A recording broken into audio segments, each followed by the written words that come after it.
Hello, everyone. Thank you all for your patience. I believe we are actually live this time, which is fantastic. Welcome to another Living Room Shakespeare live stream performance. Tonight, we are honored and proud to bring to you As You Like It, which is one of my favorite Shakespeare comedies. It's actually the first Shakespeare production I ever got myself involved in.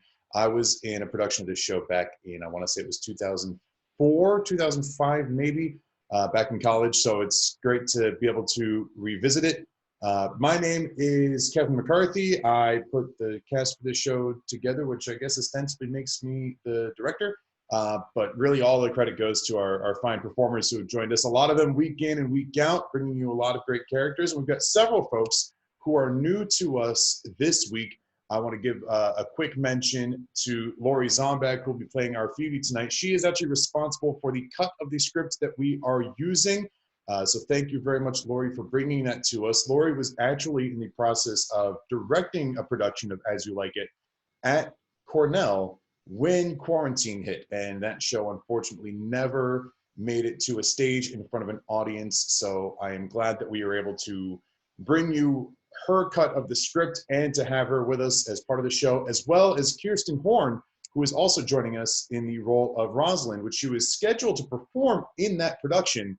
And though obviously that show did not happen, we're glad that the show goes on here with us, and we're honored to have both Lori and Kirsten and all of our performers on board with us for tonight's performance of As You Like It. We are, many of us, actors that are involved at the Center for Performing Arts in Rhinebeck. So if you are watching this and you are able to, please, please, please make a donation to our theatrical home. We have a link above in the description for tonight's show, as well as a direct donate link through Facebook underneath. I believe that's all of the business to attend to. So without further ado, let's get this show started, shall we? This is Living Room Shakespeare presents As You Like It. Actors, places for the top of the show, please. Act 1, Scene 1. As you remember, Adam, it was upon this fashion bequeathed me by will, and as thou sayest, charge my brother on his blessing to breed me well. And there begins my sadness. My brother Jacques, he keeps at school and reports speak goldenly of his prophet. For my part, he keeps me rustically at home, or to speak more properly, stays me here at home unkept. Will call you that keeping for a gentleman of my birth that differs not from stalling with an ox. His horses are bred better. For besides that they are fair with their feeding, they're taught and managed, and to that end riders dearly hired. But I, his brother, gain nothing under him but growth, but which his animals on his dunghills are as much bound to him as I. Besides, there's nothing that he so plentifully gives me. There's something that nature gives me, his countenance seems to take from. He lets me feed with his hands, bars me the place of a brother, and as much as in him lies, minds my gentility with my education. This is it, Adam, that grieves me. And the spirit of my father, which I think is within me, begins to mutiny against the servitude. I will no longer endure it. Though yet I know no wise remedy how to avoid it. Yonder comes my master, your brother. Go part, Adam, and thou shalt hear how he will shake me up. Now, sir, what make you here? Nothing. I'm not taught to make anything. What mar you then, sir? Marry, sir, I'm helping you to mar that which God made, a poor, unworthy brother of yours with idleness. Marry, sir, be better employed, and be not a while. Shall I keep your hogs and eat husks with them? What prodigal portion have I spent that I should come to such penury? Know you where you are, sir? Oh, sir, very well. Here in your orchard. Know you before whom, sir? Aye, better than him I am before he knows me. I know you are my eldest brother, and in the gentle condition of blood, you should so know me. The courtesy of nations allows you, my better, in that you are the firstborn. But the same tradition takes not away my blood. Were there 20 brothers betwixt us, I have as much of my father in me as you. Albeit I confess, your coming before me is nearer to his reverence. What, boy? Come, elder brother. You're too young in this. Wilt thou lay hands on me, villain?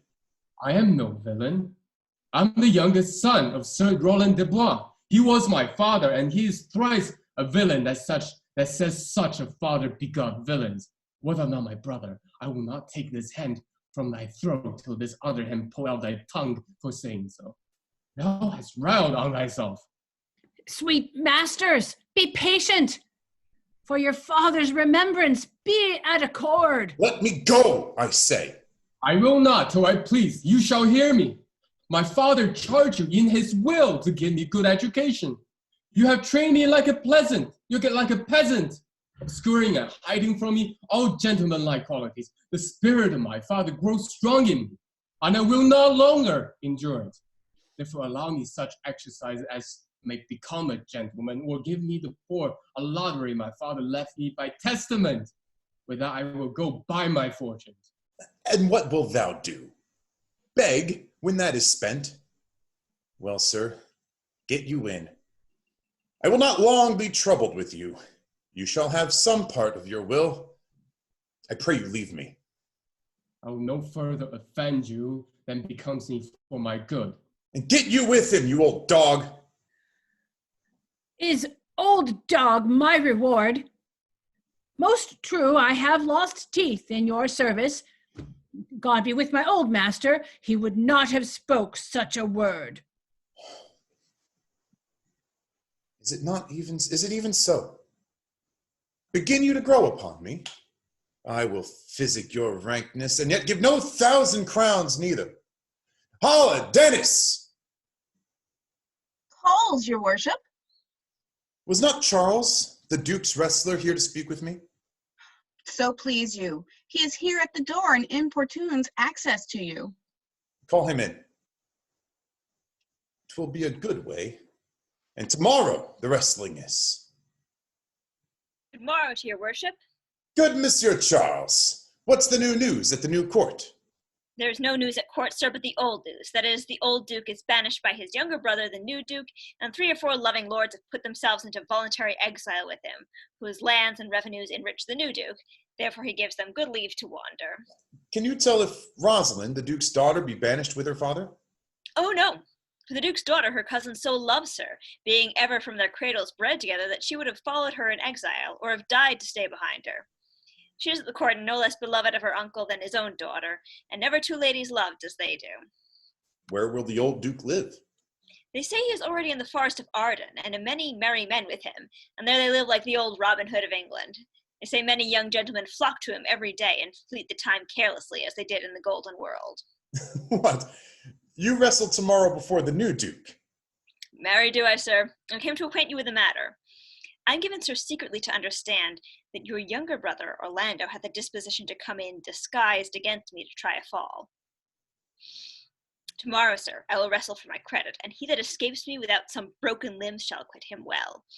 Your brother is but young and tender, and for your love I would be loath to foil him, as I must, for my own honor, if he come in.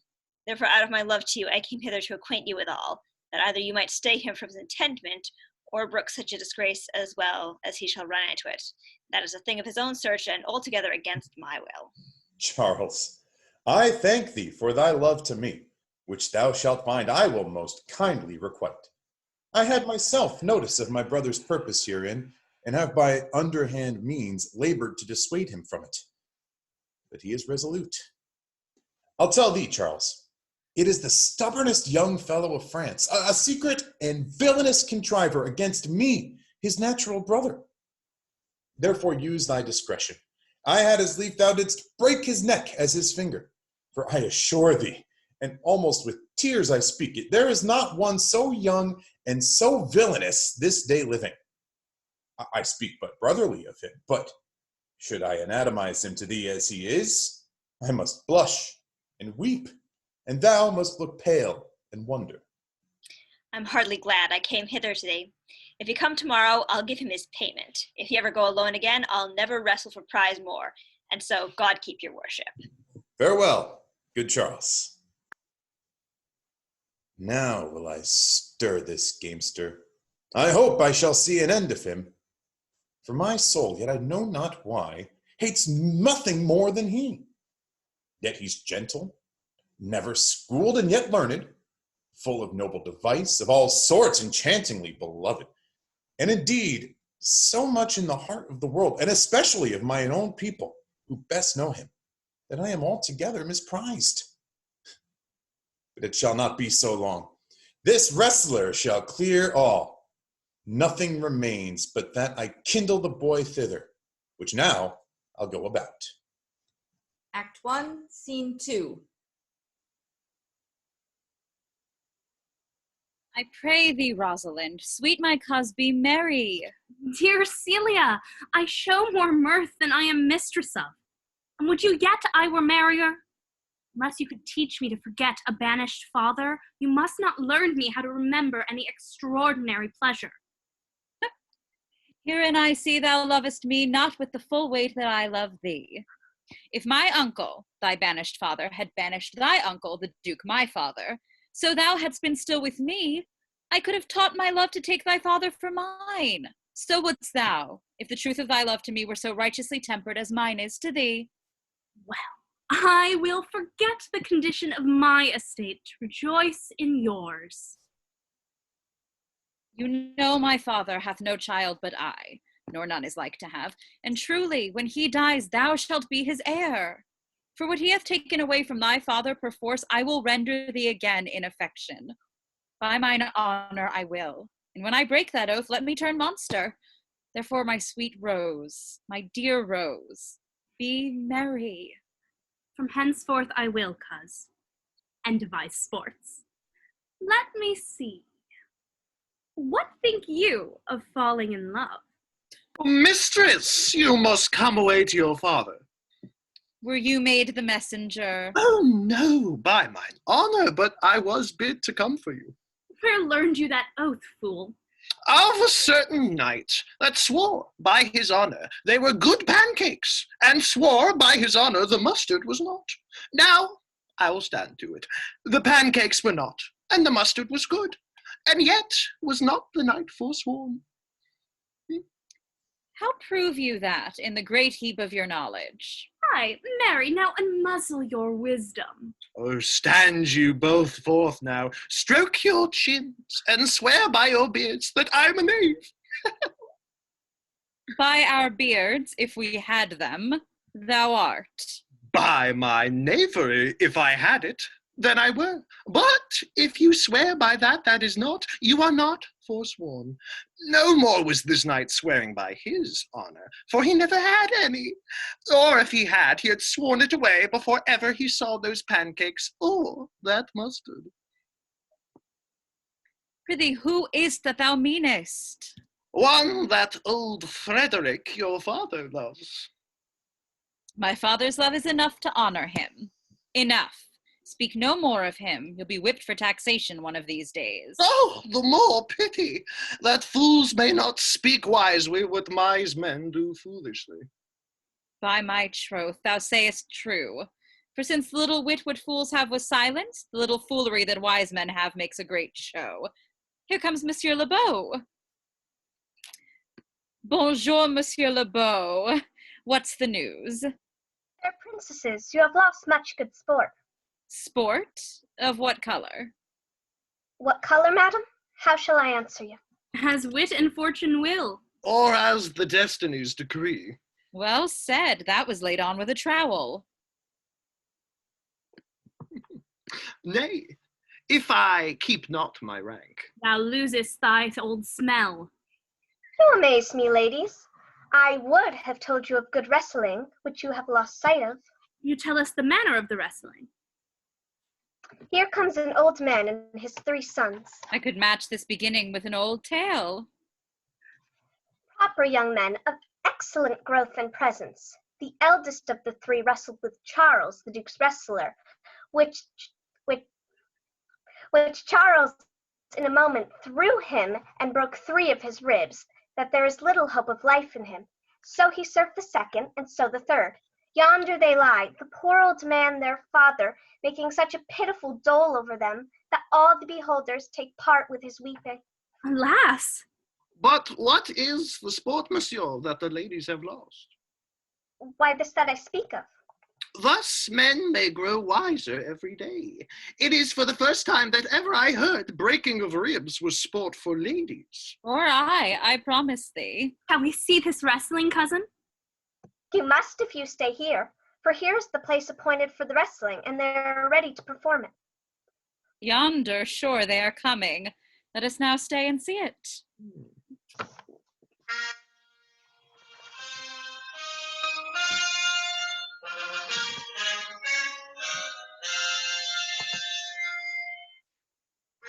Come on, since youth will not be entreated, his own peril on his forwardness. Is yonder the man? Even he, madam. Alas, he's too young, yet he looks successfully. Well, now, daughter and cousin, are you crept hither to see the wrestling? Aye, my liege, so please you give us leave. You will take little delight in it, I can tell you. There is such odds in the man. In pity of the challenger's youth, I would fain dissuade him. He will not be entreated. Speak to him, ladies. See if you can move him. Call him hither, good Monsieur Lebeau. Do so. I'll not be by. Monsieur the challenger, the princess calls for you. I attend them with all respect and duty. Young man, have you challenged Charles the wrestler? No, fair princess. He is the general challenger. I come but in, as others do, to try with him the strength of my youth.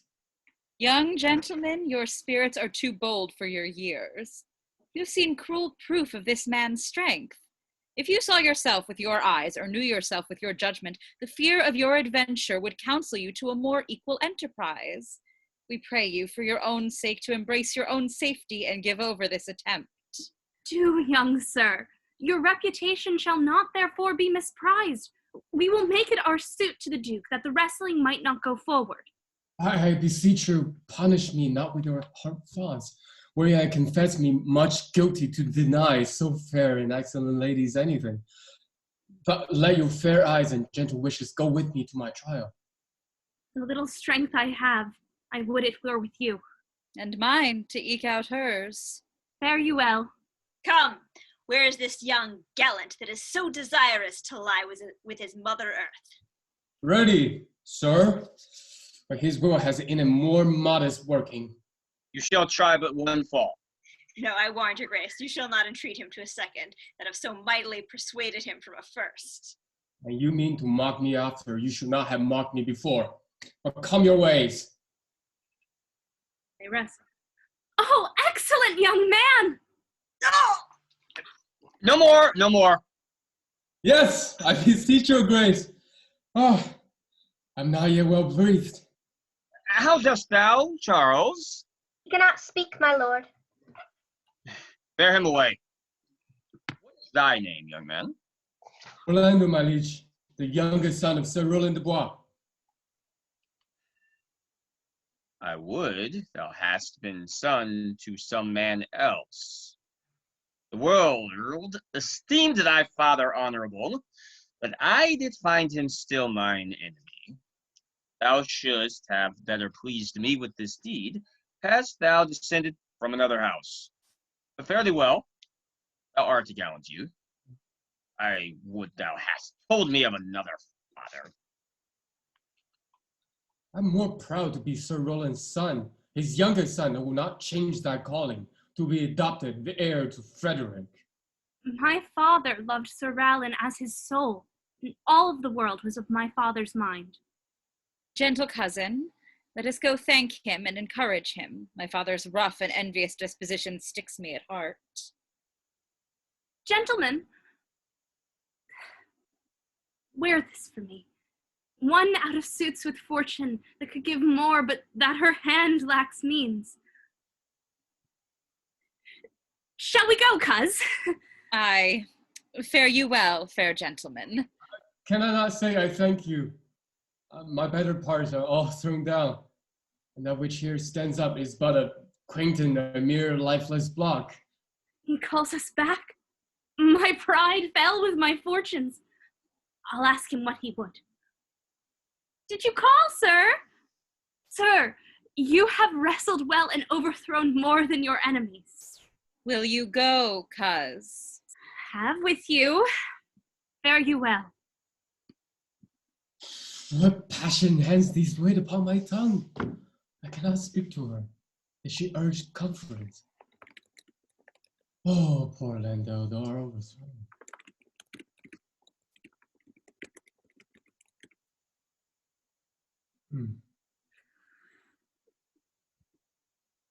Good sir, I do in friendship counsel you to leave this place. Albeit you have deserved high commendation, true applause, and love. Yet such is now the Duke's condition that he misconstrues all that you have done. I thank you, sir, and pray you tell me this. Which of the two was daughter of the Duke, and that here was at the wrestling? Neither his daughter, if we judge by manners. Yet indeed, the lesser is his daughter. The other daughter is to the banished Duke, and here detained by her usurping uncle to keep his daughter company, whose loves are dearer than the natural bonds of sisters. Sir, fare you well. Hereafter, in a world better than this, I shall desire more love and knowledge of you. I rest much burden to you. Very well. Oh, thus I must fly from the smoke into the smother, from tyrant Duke unto a tyrant brother. Ah, for heavenly Rosalines! Act 1, Scene 3. My cousin! Why, Rosalind, Cupid have mercy! Not a word. Is it possible on such a sudden you should fall into so strong a liking with old Sir Rowland's youngest son? The Duke, my father, loved his father dearly. Doth it therefore ensue that you should love his son dearly? By this kind of chase I should hate him, for my father hated his father dearly, yet I hate not Orlando. Oh, no, faith, hate him not for my sake. Why should I not? Doth he not deserve well? Let me love him for that. And do you love him because I do? Look, here comes the Duke. With his eyes full of anger. Mistress, dispatch you with your safest haste and get you from our court. Me, uncle? You, cousin, within these 10 days, if that thou beest found so near our public court as 20 miles, thou diest for it. I do beseech your grace. Let me the knowledge of my fault bear with me. Let it suffice thee that I trust thee not. Yet your mistrust cannot make me a traitor. Tell me whereon the likelihood depends. Thou art thy father's daughter, that's enough. Treason is not inherited, my lord. Or, if we did derive it from our friends, what's that to me? My father was no traitor. Then, good my liege, mistake me not so much to think my poverty is treacherous. Dear sovereign, hear me speak. Aye, Celia, we stayed her for your sake. Else had she with her father ranged along. I did not entreat you to have her stay. It was your pleasure and your own remorse. She is too subtle for thee, and her smoothness, her very silence, and her patience speak to the people, and they pity her. Thou art a fool. She robs thee of thy name, and thou wilt show more bright and seem more virtuous when she is gone. Then open not thy lips. Firm and irrevocable is my doom which I have passed upon her. She is banished. Pronounce that sentence then on me, my liege. I cannot live out of her company. You are a fool. You, niece, provide yourself, if you outstay the time, upon mine honor.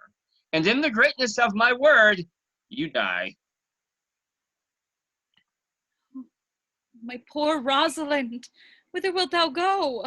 Without change fathers, I will give thee mine. I charge thee, be not thou more grieved than I am? I have more cause. Thou hast not, cousin. Prithee be cheerful. Knowest thou not the Duke hath banished me, his daughter? Hath not. Shall we be sundered? Shall we part, sweet girl? No. Let my father seek another heir. Therefore devise with me how we may fly, whither to go, and what to bear with us. Say what thou canst, I'll go along with thee. Why, whither shall we go? To seek my uncle in the forest of Arden. Alas, what danger will it be to us? Maids as we are, to travel forth so far. Beauty provoketh thieves sooner than gold. I'll put myself in poor and mean attire, and with a kind of umber smirch my face. The like do you. So shall we pass along and never stir assailants? Were it not better, 'cause I am more than common tall, I did suit me all points like a man? Gallant curtle axe upon my thigh, a boar spear in my hand, and in my heart lie there what women's fear their will. We'll have a swashing and martial outside, as many other mannish cowards have that do outface it with their semblances. What shall I call thee when thou art a man? I'll have no worse a name than Jove's own page, and therefore look you call me Ganymede. What will you be called? Something that hath a reference to my state. No longer Celia, but Aliena. Cousin, what if we essayed to steal the clownish fool out of your father's court? Would he not be a comfort to our travel? He'll go along o'er the wide world with me. Leave me alone to woo him. Let's away and get our jewels and our wealth together. Devise the fittest time and safest way to hide us from pursuit that will be made after my flight. Now, go we in content to liberty and not to banishment. Act 2, Scene 1. Now, my co-mates and brother in exile, hath not old custom made this life more sweet than that of painted pomp? Are not these woods more free from peril than the envious court? Here we feel but the penalty of Adam, the season's difference, as the icy fang and churlish chiding of the winter's wind when it bites and blows upon my body, even till I shrink with cold. I smile and say, this is no flattery. These are counselors that feeling persuade me what I am. Sweet are the uses of adversity, which, like the toad, ugly and venomous, wears yet a precious jewel in his head. And this our life exempt from public haunt finds tongues in trees, books in the running brooks, sermons in stones, and good in everything. I would not change it. Happy is your grace that can translate stubbornness of fortune into so quiet and so sweet a style. Come, shall we go and kill us venison? And yet it irks me the poor dappled fools, being native burghers of this desert city, should in their own confines with forked heads have their round haunches gored. Indeed, my lord, the melancholy Jaques grieves at that, and in that kind swears you do more usurp than doth your brother that hath banished you. Today, my lord of Amiens and myself did steal behind him as he lay along under an oak whose antique root peeps out upon the brook that brawls along this wood. To the which place a poor sequestered stag did come to languish, and indeed, my lord, the wretched animal heaved forth such groans that their discharge did stretch his leathern coat almost to bursting, and the big round tears coursed one another down his innocent nose in piteous chase, and thus the hairy fool, much marked of the melancholy Jaques, stood on the extremest verge of the swift brook, augmenting it with tears. But what said Jaques? Did he not moralize this spectacle? Oh, yes, into 1,000 similes. For first, for his weeping into the needless stream, poor dear, quoth he, thou makest a testament as worldlings do, giving thy sum of more to that which had too much. Then, Being there alone, left and abandoned of his velvet friends, 'tis right, quoth he. Thus misery doth part the flux of company. Anon, a careless herd, full of pasture, jumps along him by him, and never stays to greet him. Ay, quoth Jaques, sweep on, you fat and greasy citizens, 'tis just the fashion. Wherefore do you look upon that poor and broken bankrupt there? Thus most invectively he pierceth though the body of the country, city, court, yea, and of this life, swearing that we are mere usurpers, tyrants, and what's worse, to fright the animal, and to kill them up in their assigned and native dwelling place. And did you leave him in this contemplation? We did, my lord, weeping and commenting upon the sobbing deer. Show me the place. I love to cope him in these sullen fits, for then he's full of matter. I'll bring you to him straight.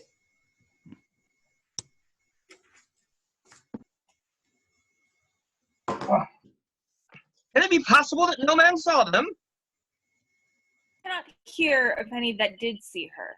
The ladies, her attendants of her chamber, saw her abed, and in the morning early they found the bed untreasured of their mistress.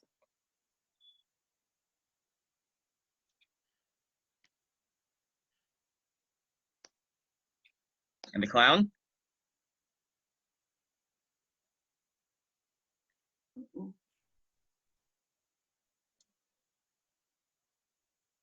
My lord, sorry, I froze.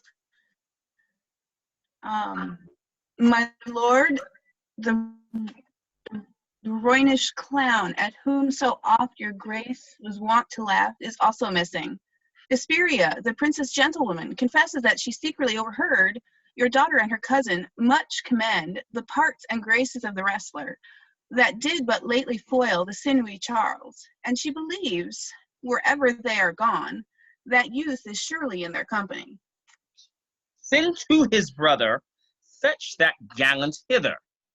If he be absent, bring his brother to me. I'll make him find them. Do this suddenly, and let not search and inquisition quail to bring again these foolish runaways.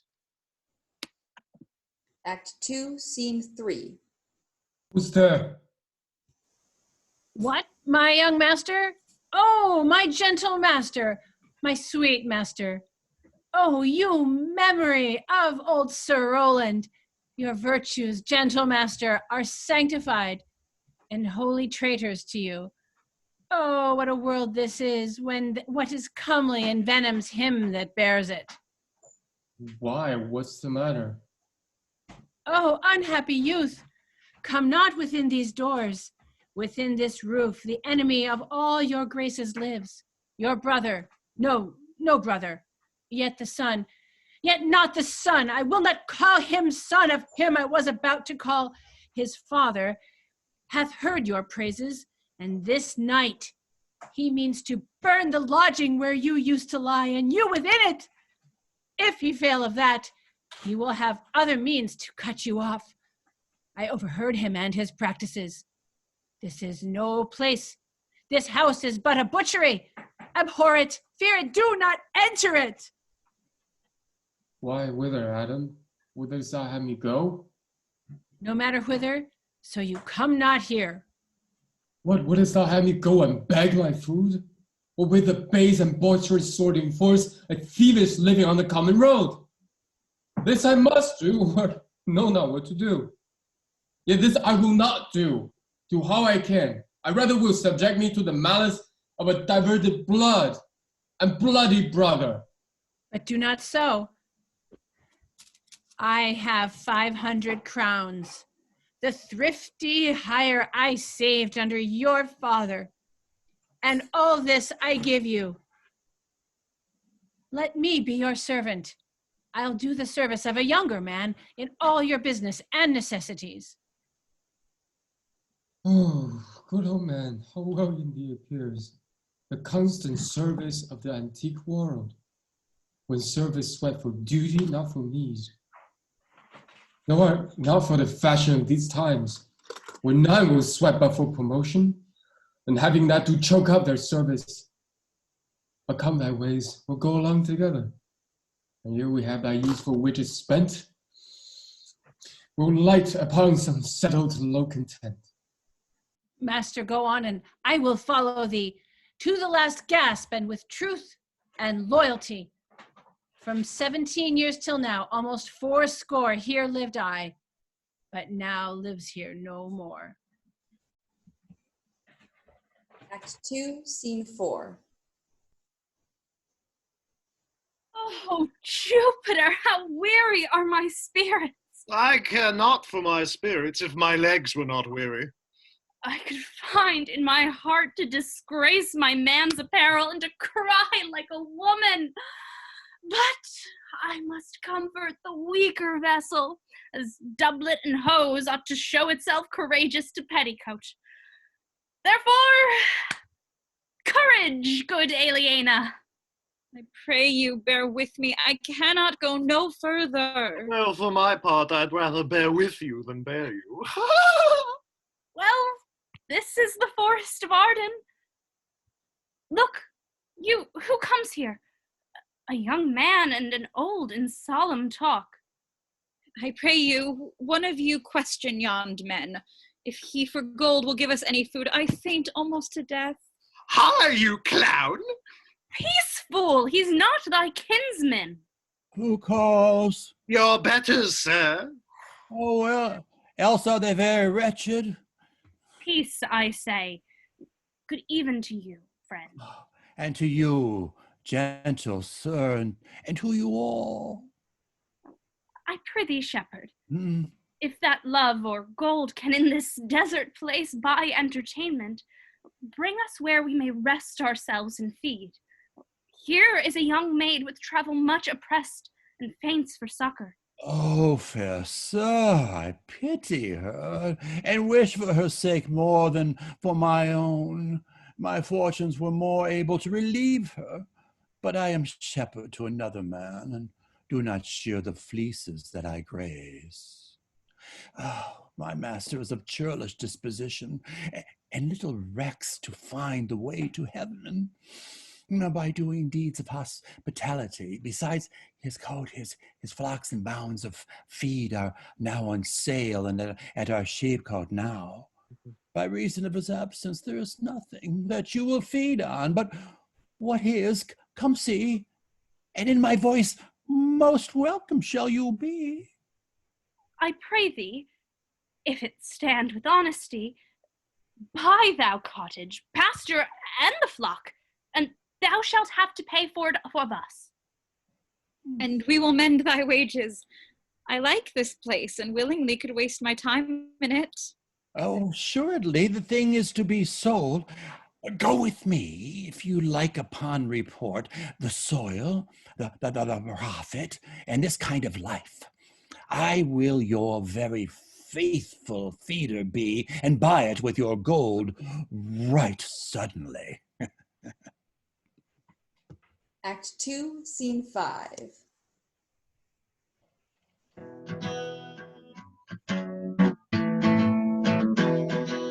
Under the greenwood tree, who loves to lie with me, and turn his merry note unto the sweet bird's throat. Come hither, come hither, here shall we sing the wedding me, but winter and rough weather. More, I prithee, more. You make me melancholy, Monsieur Jacques. I thank it. More, I prithee, more. I can suck melancholy out of a stone as a weasel sucks eggs. More, I prithee, more. My voice is ragged. I know I cannot please you. I do not desire you to please me. I do desire you to sing. Come, sing. If you that will not, hold your tongue. Well, all the end of the song. Sir, cover the while. The Duke will drink under this tree. He hath been all the day to look for you. And I have been all this day to avoid him. He is too disputable for my company. I think of as many matters as he, but I give heaven thanks and make no boast of them. Come, Warble, come.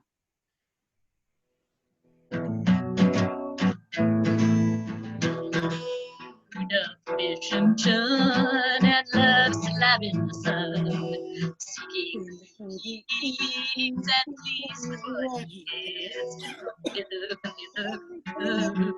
Here shall he see nowhere to be tough and rough work.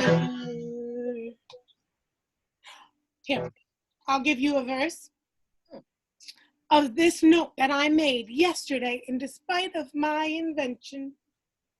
And I'll sing it. Thus it goes. If it to come to pass that any man turn ass, leaving his wealth and ease, a stubborn will to please. Do dame, he shall see grows fools as he, and if he will come to me.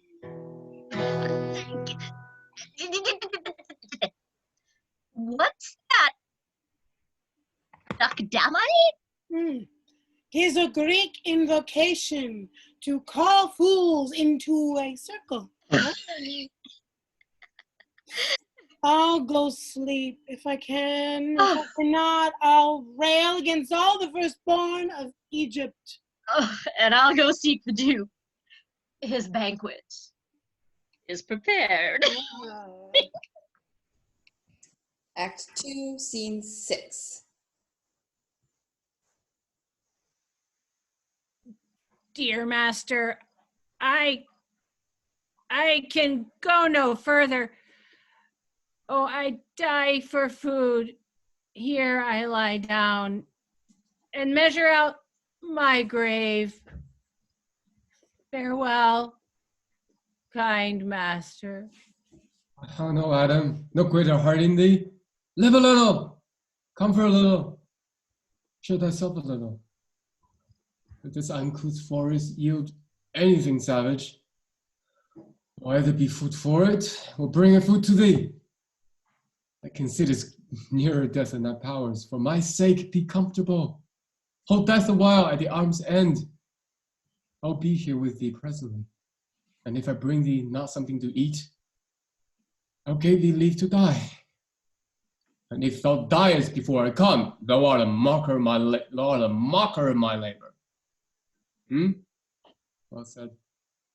That looks cheerily. And I will be with thee quickly. Yet thou lies in the bleak air.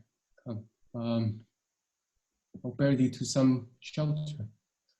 And thou shalt not die for the lack of a dinner, if there live anything in this desert. Cheerily, good Adam. Act 2, Scene 7. I think he be transformed into a beast, for I can nowhere find him like a man. My lord, he is but even now gone hence.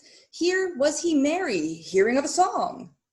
If he, compact of jars, grows musical, we shall have shortly discord in the spheres. Go, seek him, tell him I would speak with him.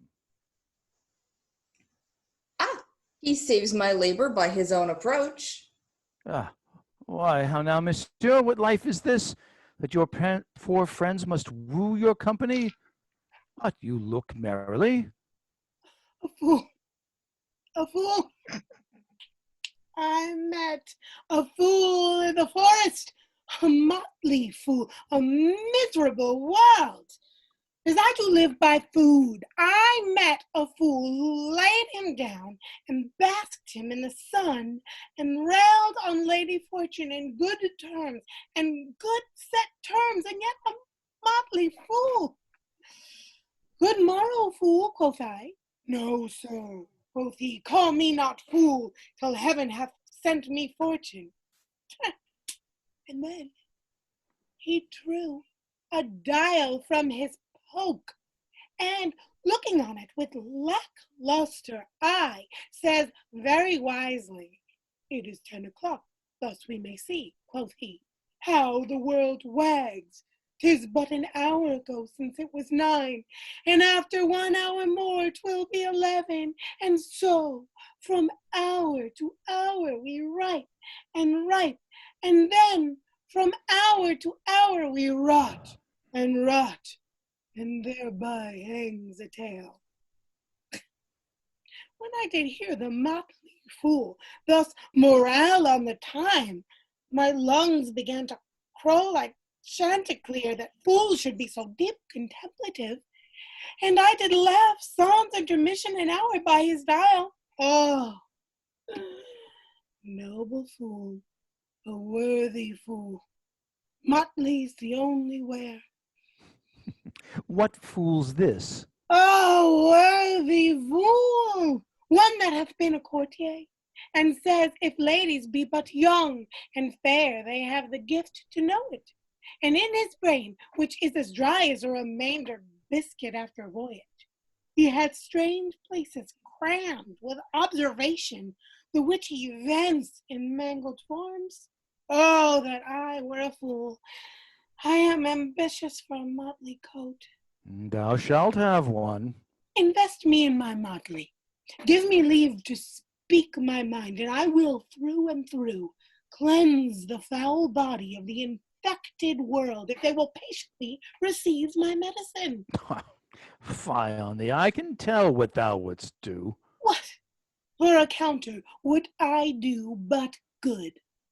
Most mischievous foul sin in chiding sin, for thou thyself hast been a libertine, and sensual as the brutish sting itself, and all the embossed sores and headed evils that thou with license of free foot hast caused, wouldst thou disgorge into the general world. Why, who cries out on pride that can dare and tax any private party? Oh, but who comes here? Forbear! I eat no more, Why, I have eaten none yet. nor shall not, till necessity be served. But what kind should this cock come off? Art thou thus boldened, man, by thy distress, or else a rude despiser of good manners, that in civility thou seemst so empty? You touch my viand first, the thorny point, or bare distress have taken me from of show or smooth civility. Yet I am inland bred, I no more nurture, but forbear I say, he dies that touch any of this fruit, till I and my affairs are answered. And you will not be answered with reason, I must die. What would you have? Your gentleness shall force more than your force move us to gentleness. I almost die for food, and let me have it. Sit down and feed, and welcome to our table. Speak you so gently? Pardon me, I pray you.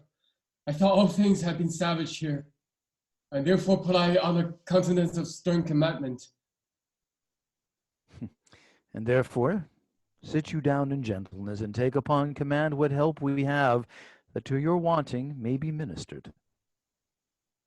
Then but forbear your food a little while, whilst like a doe I go find my fawn, and give it food. There is a good poor old man, who has after many a weary step limbed in pure love, till he be first sufficed, oppressed with two weak evils, age and hunger.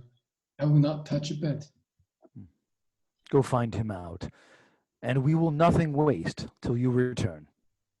I thank thee, and be blessed for your good comfort.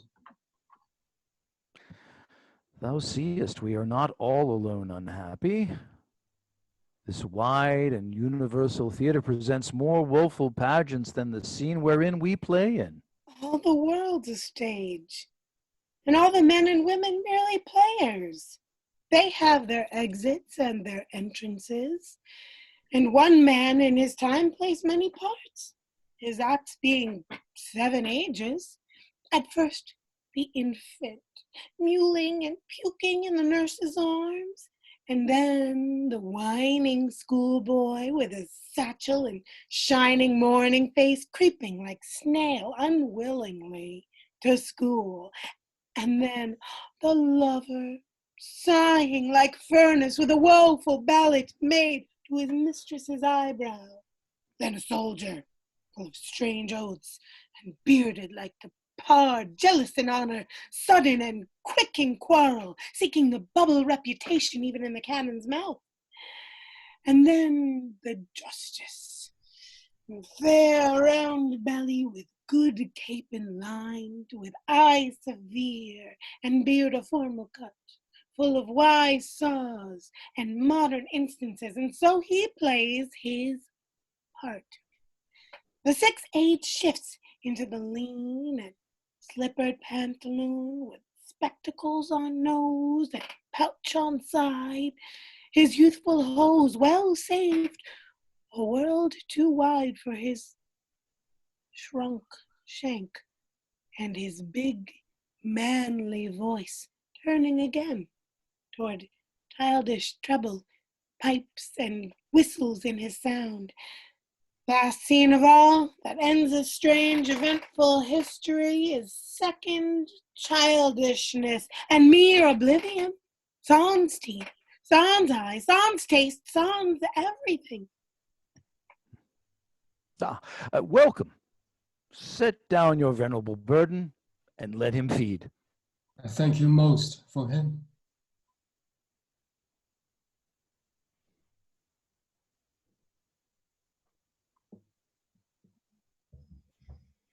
So had you need. I scarce can speak to thank you for myself. Well, welcome. Fall to. I will not trouble you as yet to question you about your fortunes. Give us some music, and good cousin, sing. Blow, blow, thou winter wind, thou art not so unkind as man's ingratitude. Thy tooth is not so keen, because thou art not seen, although thy breath. Hey ho, sing hey ho, to the green holly, 'cause friendship is fading, loving mere folly, then hey ho, the holly.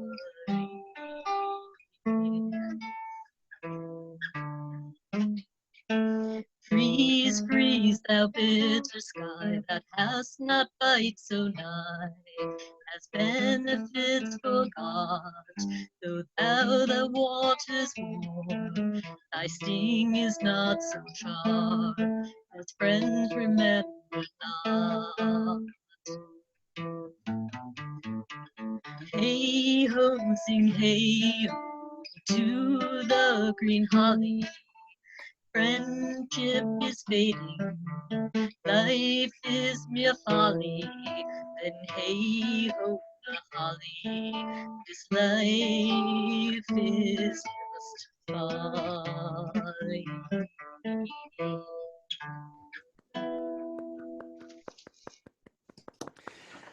If that you were the good Sir Roland's son, as you have whispered faithfully you were, and as mine eye doth his effigies witness most truly limbed and living in your face, be truly welcome hither. I am the Duke that loved your father. The residue of your fortune, go to my cave and tell me. Good old man, thou art right welcome as thy master is. Support him by the arm. Give me your hand, and let me all your fortunes understand. Act 3, Scene 1.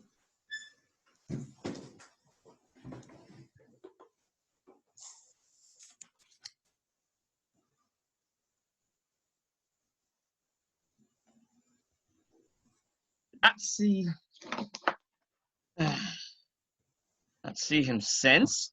Sir, sir, that cannot be. Find out thy brother, wheresoe'er he is.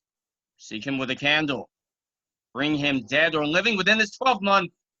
Return now no more to seek a living in our territory. Oh, that your highness know my heart in this.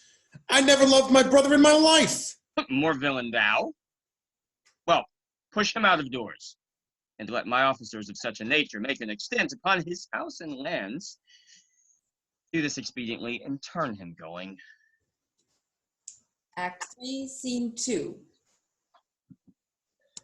And there my verse in witness of my love, and thou, three-crowned queen of night, survey with thy chaste eye from thy pale sphere above thy huntress's name, and my full life doth sway.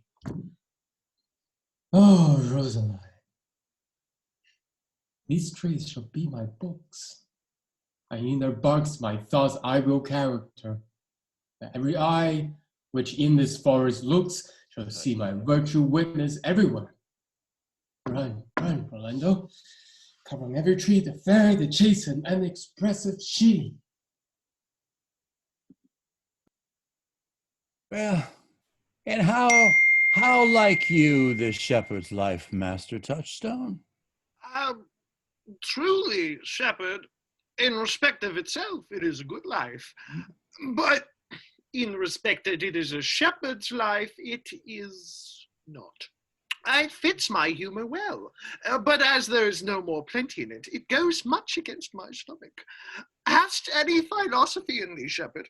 Oh, no more, but that I know the more one sickens, the worse at ease he is, and that he wants money, means, and content is without three good friends, that the property of rain is to wet and fire to burn, that good pasture makes fat sheep, and that a great cause of the night is lack of the sun, that he that hath learned no wit by nature, nor art may complain of good breeding, nor comes of a very dull kindred.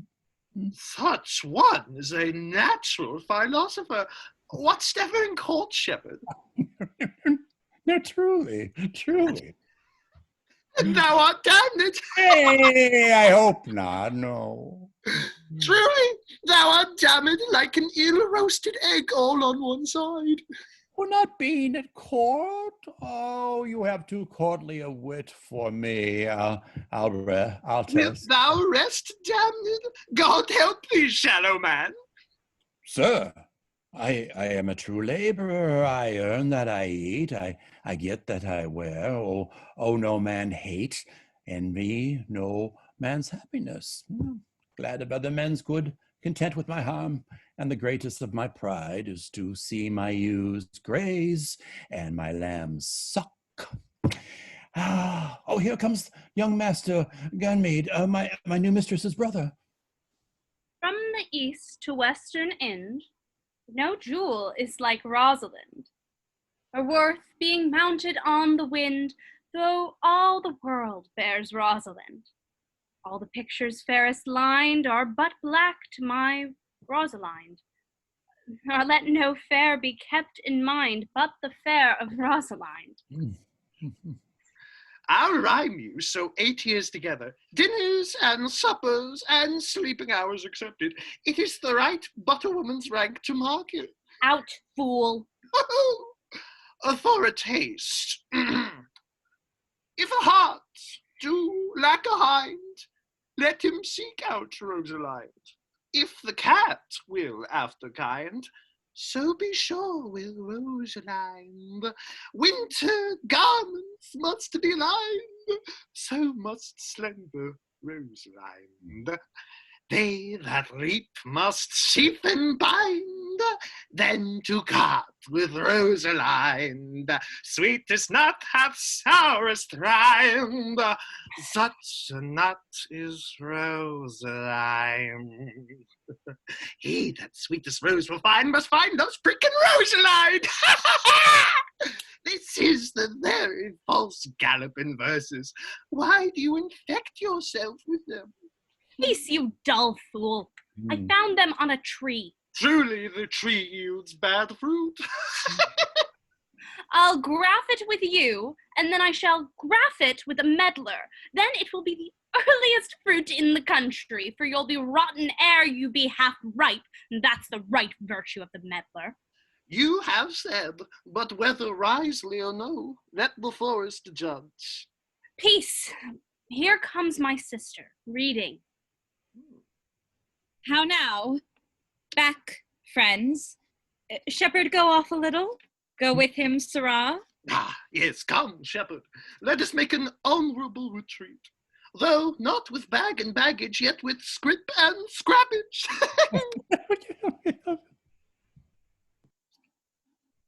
Didst thou hear these verses? Oh, yes, I heard them all. But didst thou hear without wondering how thy name should be hanged and carved upon these trees? I was 7 of the 9 days out of the wonder before you came. For look here what I found on the palm tree. Trow you who hath done this? Is it a man? And a chain that you once wore about his neck? Change you color? I prithee, who? Is it possible? Nay, I prithee now with most petitionary vehemence. Tell me who it is. Oh, wonderful, wonderful, and most wonderful, wonderful. And yet again, wonderful. And after that, out of all hooping. Good my complexion, I would thou couldst stammer, that thou mightest pour this concealed man out of thy mouth as wine comes out of a narrow-mouthed bottle, either too much at once or none at all. I prithee, take the cork out of thy mouth, that I may drink thy tidings. So you may put a man in your belly? Is he of God's making? It is young Orlando that tripped up the wrestler's heels in your heart both in an instant. Nay, but the devil take mocking. Speak, sad brow and true maid. Faith, cause 'tis he. Orlando. Orlando. Alas the day! What shall I do with my doublet and hose? Oh, what did he when thou sawest him? What said he? How looked he? Wherein went he? What makes him here? Did he ask for me? Where remains he? How parted he with thee? And when shalt thou see him again? Oh, answer me in one word. You must borrow me gargantuous mouth first. 'Tis a word too great for any mouth of this age's size. To say aye and no to these particulars is more than to answer in a catechism. But doth he know that I am in this forest and in man's apparel? Looks he as freshly as the day he wrestled? Give me audience, good madam. Proceed. There lay he, stretched along like a wounded knight. Oh, it be pity to see such a sight, well becomes the ground. Cry, holla, to thy tongue, I prithee, it curvets unseasonably. Do you not know I am a woman? When I think, I must speak. Sweet, say on. You bring me out soft. Comes he not here? 'Tis he. Slink by and note him. I pray you, mar no more trees with writing love songs in their barks. I pray you, mar no more my verse, who's reading them ill-favoredly. Rosalind is your love's name? Yes, just. I do not like her name. There was no thought of pleasing you when she was christened. What stature is she of? She's as high as my heart. You are full of pretty answers. I'll tarry no longer with you. Farewell, good Signor Love. I am glad of your departure. Adieu, good Monsieur Melancholy. I will speak to him like a saucy lackey, and under that habit play the knave with him. Do you hear, good forester? Very well. What would you? I pray you. What is't o'clock? You should ask me what time of day. There is no clock in the forest. There is no true lover in the forest, else sighing every minute and groaning every hour would detect the lazy foot of time as well as a clock. Where dwell you, pretty youth? With this shepherdess, my sister, here in the skirts of the forest, like fringe upon a petticoat. Are you native of this place? As Coney that you see dwell where she is kindled. Your accent is something finer than you would purchase in so removed a dwelling. I have been told so by many, but indeed an old religious uncle of mine taught me to speak, who was in his youth an inland man, one that knew courtship too well, for there he fell in love. I have heard him read many lectures against it, and I thank God that I am not a woman, to be touched with so many giddy offences as he hath generally taxed their whole sex withal. Can you remember any of the principal evils that he laid to the charge of women? There were none principal. They were all like one another's halfpence are, everyone fault seeming monstrous, till his fellow fault came to match it. Prithee, recount some of them. No, I will not cast away my psychic but physic but those who are sick. Oh, there's a man haunts the forest that abuses our young plants with carving Rosalind on their barks, hangs odes upon hawthorns and elegies on brambles, all, forsooth, deifying the name of Rosalind. If I could meet that fancy monger, I would give him some good counsel, for he seems to have the quotidian of love upon him. I am he that is so love-shaked. I pray you, tell me a remedy. There is none of my uncle's marks upon you. He taught me how to know a man in love, in which cage of rushes I am sure you are not prisoner. What were his marks?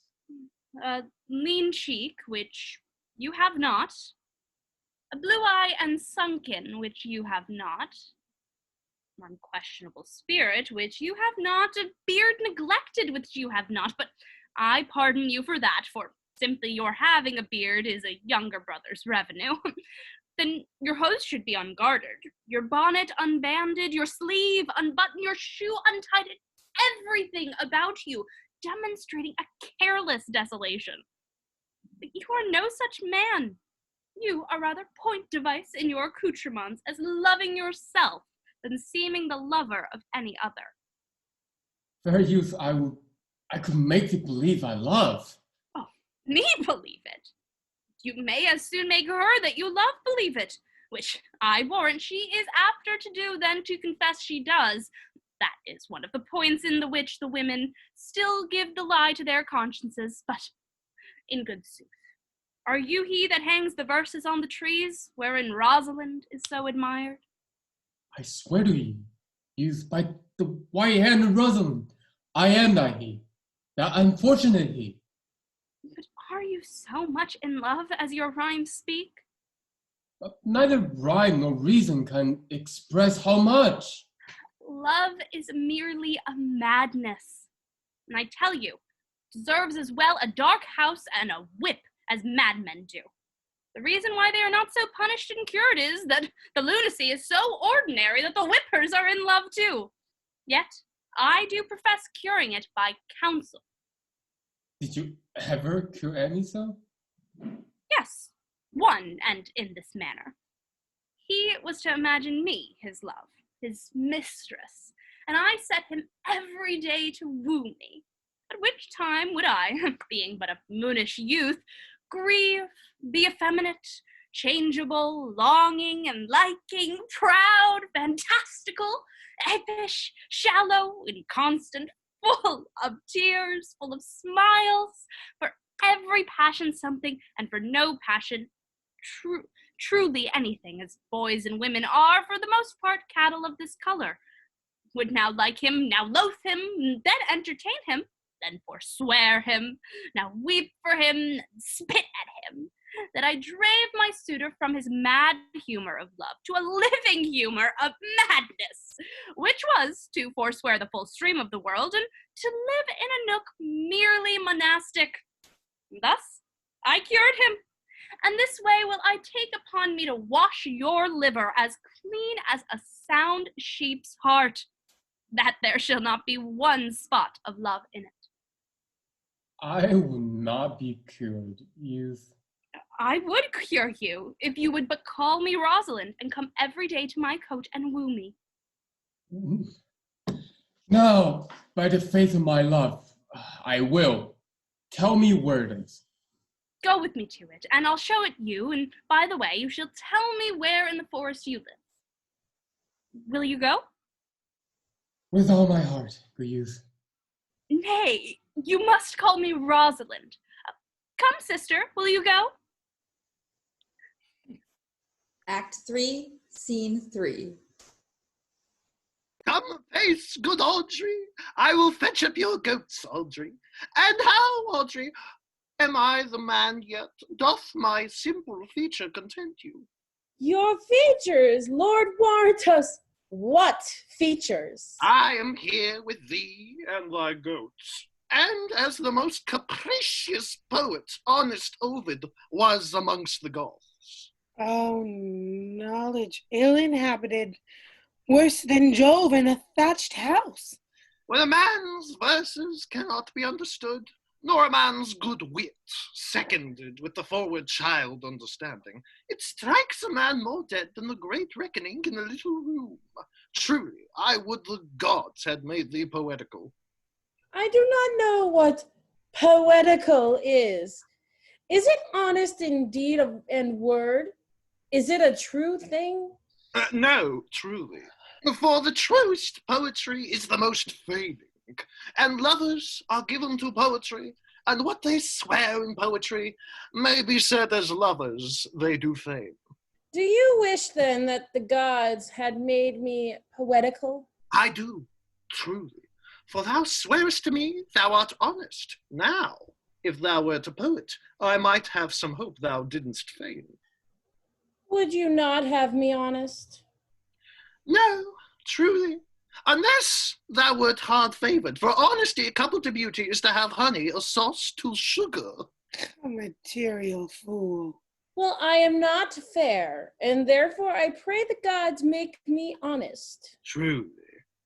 And to cast away honesty upon a fool slut were to put good meat into an unclean dish. I am not a slut, though I thank the gods I am foul. Well, praised be the gods for thy foulness. Sluttishness may come hereafter, but be it as it may be, I will marry thee. And to that end, I have been with Sir Oliver Martext, the vicar of the next village, who hath promised to meet me in this place of the forest and to couple us. I would fain see this meeting. Well, the gods give us joy. Amen, amen.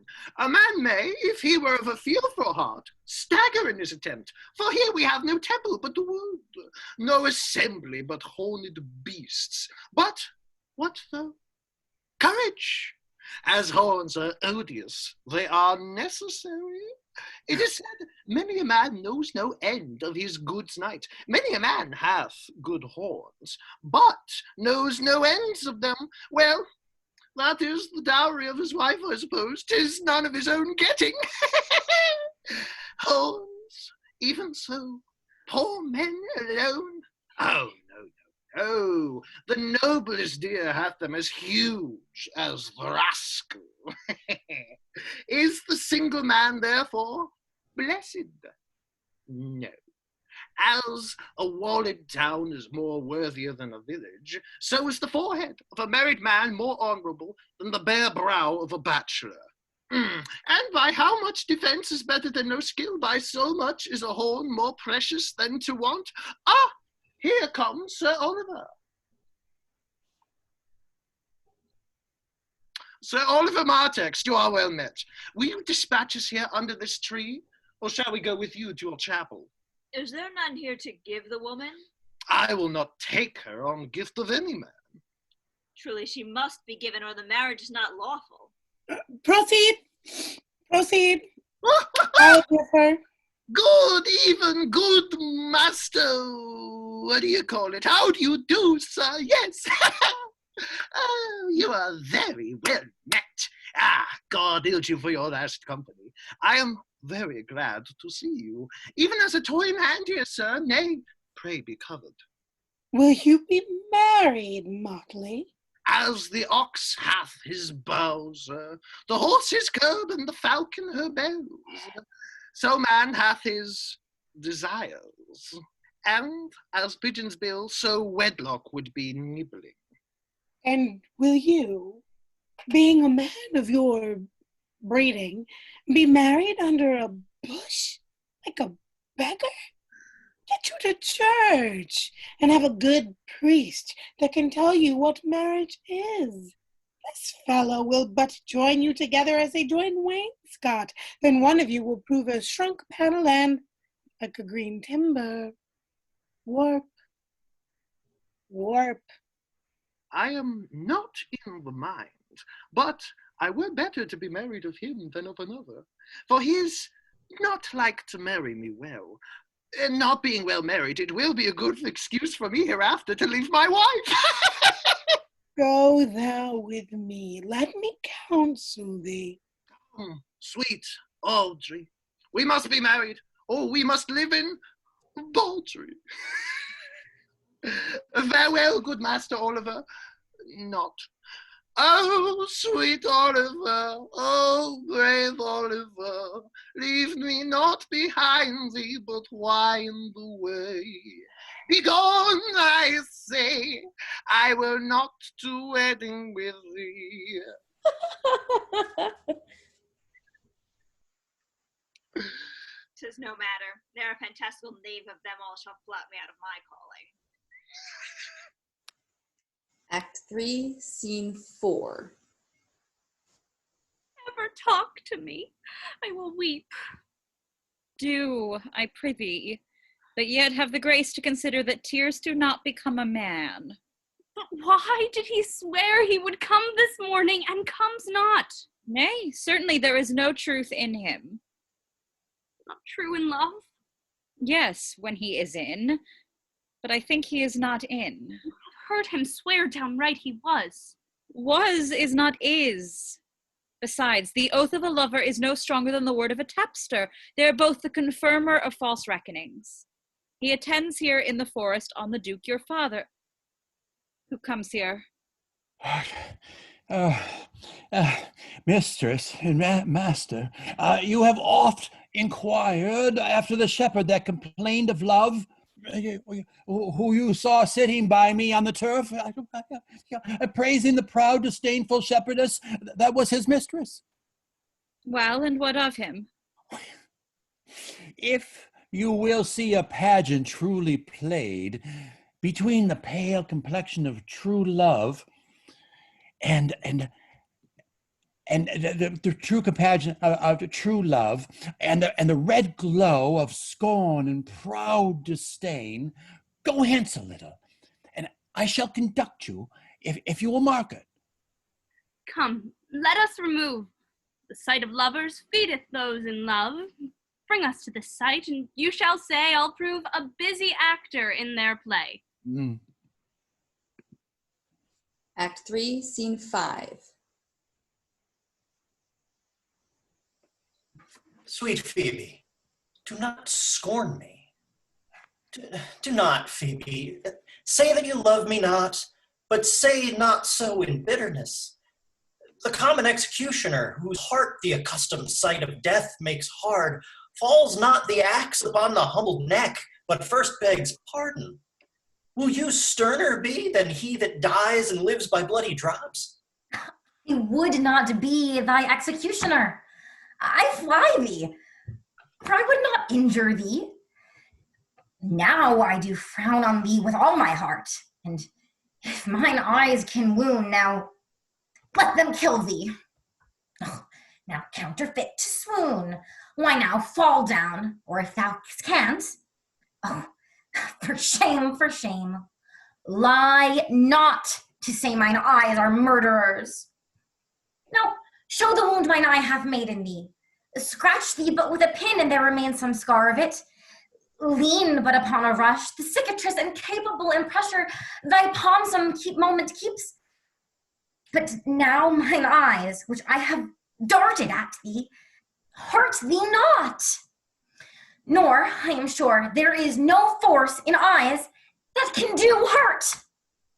Oh, dear Phoebe, if ever, as that ever may be near, you meet in some fresh cheek the power of fancy, Then shall you know the wounds invisible that love's keen arrows make. But till that time, come not thou near me. And when that time comes, afflict me with thy mocks, pity me not. As till that time, I shall not pity thee. 'Tis not her glass, but you, Silvius, that flatters her. Out of you, she sees herself more proper than any of her lineaments can show her. But mistress, know yourself down on your knees, and thank heaven fasting for a good man's love. For I must tell you, friendly in your ear, sell when you can. You are not for all markets. Cry the man mercy. Love him. Take his offer. Foul is most foul, being foul to be a scoffer. So take her to thee, shepherd. Fare you well. Sweet youth, I pray you, try to hear together. I had rather hear you chide than this man woo. He's fallen in love with your foulness, and she'll fall in love with my anger. If it be so, as fast as she answers thee with frowning looks, I'll sauce her with bitter words. Why look you so upon me? For no ill will I bear you. I pray you, do not fall in love with me, for I am falser than vows made in wine. Besides, I like you not. Will you go, sister? Shepherd, ply her hand. Come, sister. Shepherdess, look on him better. Be not proud. Come, to our flock.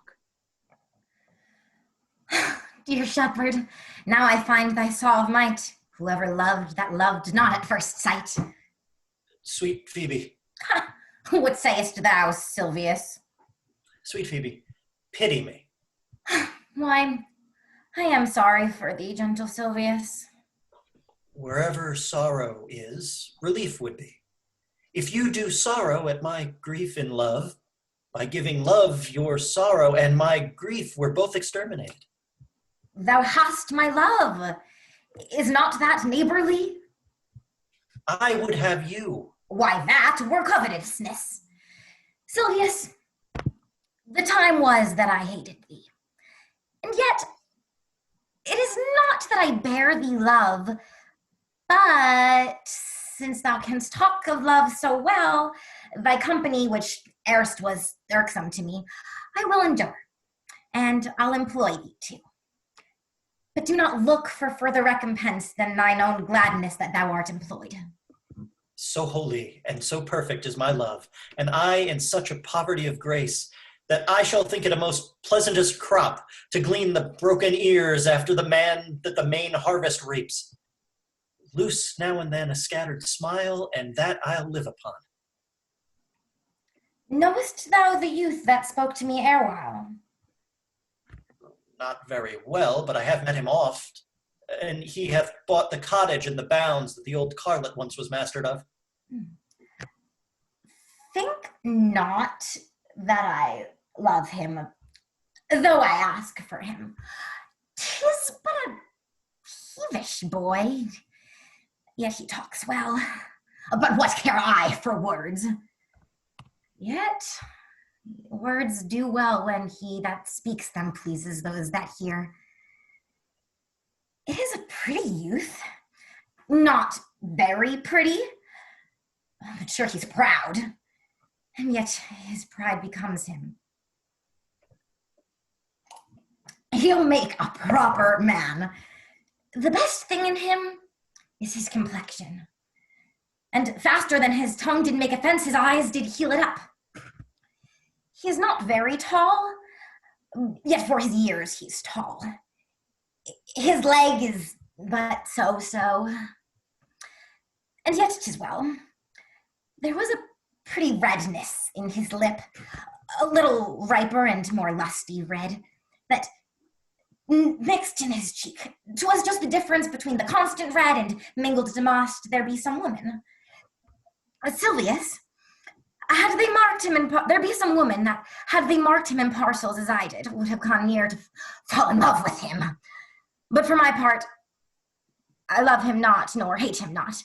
And yet I have more cause to hate him than to love him. For what had he do to chide at me? He said my eyes were black and my hair black, and now I am remembered scorned at me. I marvel why I answered not again. But that's all one. Omittance is no quittance. I'll write him a very taunting letter, and thou shalt bear it. Wilt thou, Silvius? Phoebe, with all my heart. I'll write it straight. The matter's in my head and in my heart. I will be bitter with him and passing short. Go with me, Silvius. Act 4, Scene 1. Prithee, pretty youth, let me be better acquainted with thee. They say you are a melancholy fellow. I am so. I do love it better than laughing. Those that are in extremity of either are abominable fellows, and betray themselves to every modern censure worse than drunkards. Why, 'tis good to be sad and say nothing. Why then, 'tis good to be a post. Good day and happiness, dear Rosalind. Nay then, God be with you when you talk in blank verse. Farewell, Monsieur Traveller.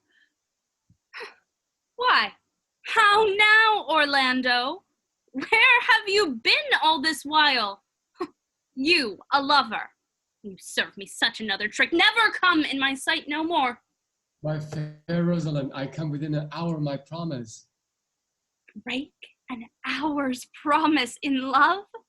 He that will divide a minute into 1,000 parts and break what 1 part of the 1,000th part of a minute in the affairs of love. It may be said of him that Cupid hath clapped him on the shoulder. But I'll warrant him heart whole. Pardon me, dear Rosalind. Nay, and you be so tardy. Come no more in my sight. I'd life as be wooed by a snail. Of a snail? I of a snail? For though he comes slowly, he carries his house on his head. A better jointure, I think, than you make a woman. Besides, he brings his destiny with him. What's that? Why, horns, which such as you are fain to be beholding to your wives for, but he comes armed in his fortune and prevents the slander of his wife. Virtue is no whoremaker, and my Rosalind is virtuous. And I am your Rosalind. Come, woo me, for now I am in holiday humor, like enough to consent. What would you say to me now, and I were your very, very Rosalind? I would kiss before I spoke. Hey, you better speak first. When you're gravelled for lack of matter, you might take occasion to kiss. Very good orators, when they are out, they will spit. And for lovers lacking, God warn us, matter, the cleanliest shift is to kiss. How if the kiss be denied? Then she puts you to entreaty, and there begins a new matter. Who could be out, being before his beloved mistress? Marry, that should you, if I were your mistress, or I should think my honesty ranker than my wit. What of my suit? Not out of your apparel, and yet out of your suit. Am I not your Rosalind? I take some joy to say you are, because I will be talking to her. In her person, I say, I will not have you. In my own person, I die. No, Faith, die by attorney. The poor world is almost 6,000 years old, and in all this time there was not any man in his own person died in a love cause. I will not have my right Rosalind of this mind. I protest, and frown might kill me. By this hand it would not kill a fly. But come, now I will be your Rosalind in a more coming-on disposition. Ask me what you will. I will grant it. And love me, Rosaline. Yes, faith will I, Fridays and Saturdays and all. And will thou have me? Aye, and 20 such. What sayst thou? Are you not good? I hope so. Why then, can one desire too much of a good thing? Come, sister. Oh, sister, you shall be the priest and marry us. Oh, give me your hand, Orlando. What do you say, sister? Prithee, marry us. I cannot say the words. You must begin. Will you, Orlando? Go to. Will you, Orlando, have to wife this Rosalind? I will. Aye, but when? Why, now, as fast as she can marry us. Then you must say, I take thee, Rosalind, for wife. I take thee, Rosalind, for wife. I might ask for your commission, but I do take thee, Orlando, for my husband. Oh, there's a girl goes before the priest, and certainly a woman's thought runs before her own actions. So do all thoughts, they're winged. Now tell me, how long would you have her after you possessed her? Forever and a day. Say a day without the ever. No, Orlando, men are April when they woo, December when they wed, maids are May when they are maids, but the sky changes when they are wives. For these 2 hours, Rosalind, I will leave thee. Alas, dear love, I cannot lack thee 2 hours. I must attend the Duke at dinner. By 2 o'clock, I will be with thee again. 2 o'clock, is that your hour? Aye, sweet Rosalind, so adieu. You have simply misused our sex in your love prate. You must have your doublet and hose plucked over your head and show the world what the bird hath done to her own nest. Oh, Cuz, my pretty little Cuz, that thou didst know how many fathom deep I am in love. But it cannot be sounded. I'll tell thee, Alina, I cannot be out of the sight of Orlando. I'll go find a shadow and sigh till he come. And I'll sleep. Act 4, Scene 3.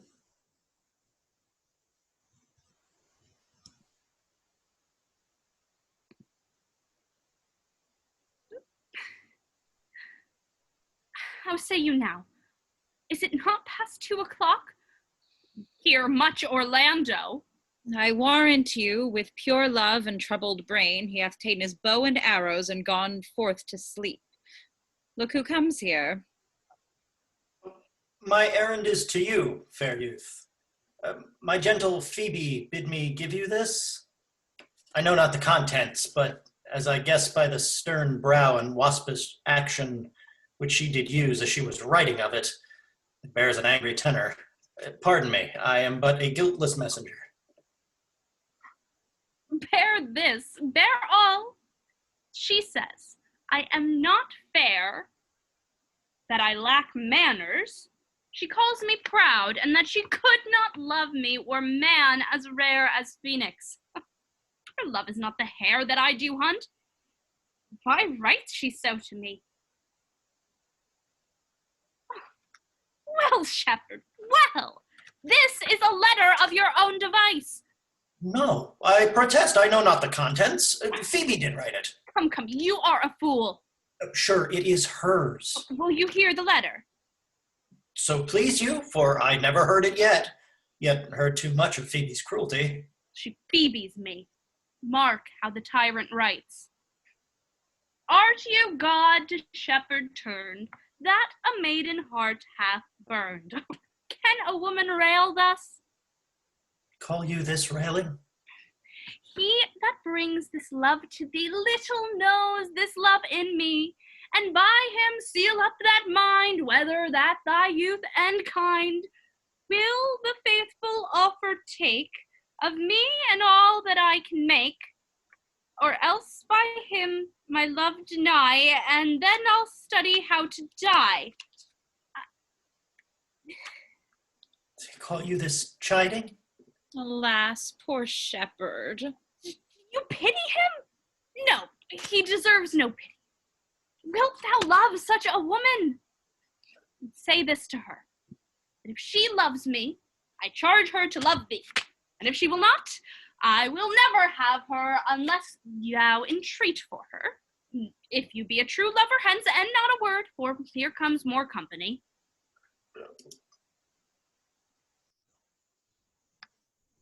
Good morrow, fair ones. Pray you, if you know, where in the purlieus of this forest stands a sheepcote fenced about with olive trees? West of this place, down in the neighbor bottom, the rank of osiers by the murmuring stream, left on your right hand, brings you to the place. But at this hour the house doth keep itself, there's none within. If that an eye may profit by a tongue, then should I know you by description. Such garments, and such years. The boy is fair, of female favor, and bestows himself like a ripe sister. The woman low and browner than her brother. Are not you the owner of the house I did inquire for? It is no boast, being asked, to say we are. Orlando doth commend him to you both. And to that youth he calls his Rosalind, he sends this bloody napkin. Are you he? I am. What are we to understand by this? Some of my shame, if you will know of me what man I am, and how and why and where this handkerchief was stained. I pray you, tell it. When last the young Orlando parted from you, he left a promise to return again within an hour, and pacing through the forest, chewing the food of sweet and bitter fancy, lo, what befell? He threw his eye aside, and mark what object did present itself. Under an oak, whose boughs were mossed with age, and high-top bald with dry antiquity, a wretched, ragged man, o'ergrown with hair, lay sleeping on his back. About his neck, a green and gilded snake had wreathed itself, who with her head nimble in threats approached the opening of his mouth. But suddenly, seeing Orlando, it unlinked itself, and with indented glides did slip away into a bush, under which bush's shade a lioness with udders all drawn dry lay couching, head on ground, with cat-like watch, when that the sleeping man should stir. For 'tis the royal disposition of that beast to prey on nothing that doth seem as dead. This seen, Orlando did approach the man, and found it was his brother, his elder brother. Oh, I have heard him speak of that same brother, and he did render him the most unnatural that lived amongst men. And well he might do so, for well I know he was unnatural. But to Orlando, did he leave him there? Food to the sucked and hungry lioness? Twice did he turn his back and purposed so. But kindness, nobler ever than revenge, and nature stronger than his just occasion, made him give battle to the lioness, who quickly fell before him, in which hurtling from miserable slumber, I awaked. Are you his brother? Was't you he rescued? Was't you that did so oft contrive to kill him? 'Twas I. But 'tis not I. I do not shame to tell you what I was, since my conversion so sweetly tastes, being the thing I am. But for the bloody napkin. By and by. When from the first to last betwixt us two tears our recountenance had most kindly bathed, is how I came into that desert place. In brief, he led me to the gentle Duke, who gave me fresh array and entertainment, committing me unto my brother's love, who led me instantly unto his cave, there stripped himself, and here upon his arm the lioness had torn some flesh away. which all this while had bled. And now he fainted and cried. In fainting, upon Rosalind. Brief, I recovered him, bound up his wound, and after some small space, being strong at heart, he sent me hither, stranger as I am, to tell this story, that you might excuse his broken promise. And to give this napkin, dyed in his blood, unto the shepherd youth that he in sports doth call his Rosalind. How now, Ganymede? Sweet Ganymede. Many will swoon when they do look on blood. There is more in it, cousin Ganymede. Look, he recovers. Would I were at home. We'll lead you hither. I pray you, sir, will you take him by the arm? Oh, be of good cheer, youth. You a man. You lack a man's heart. I do so, I confess it. Sirrah, a body would think this was well counterfeited. I pray you, tell your brother how well I counterfeited. Oh, this was not counterfeit. There is too great testimony in your complexion that it was a passion of earnest. Counterfeit, I assure you. Well then, take a good heart and counterfeit to be a man. So I do, but in faith I should have been a woman by right. Come, you look paler and paler. Pray you draw homewards. Good sir, go with us. That will I. For I must bear answer back how you excuse my brother, Rosalind. I shall devise something, but I pray you commend my counterfeiting to him. Will you go? Act 5, Scene 1. We shall find time, Audrey. Patience, patience, gentle Audrey. Faith, the priest was good enough for all the old gentleman's saying. A most wicked Sir Oliver, Audrey, a most vile text. But, Audrey, there is a youth here in the forest that claims you. I know who 'tis. He hath no interest in me in the world. Here comes the man you mean. It is meat and drink to me to see a clown.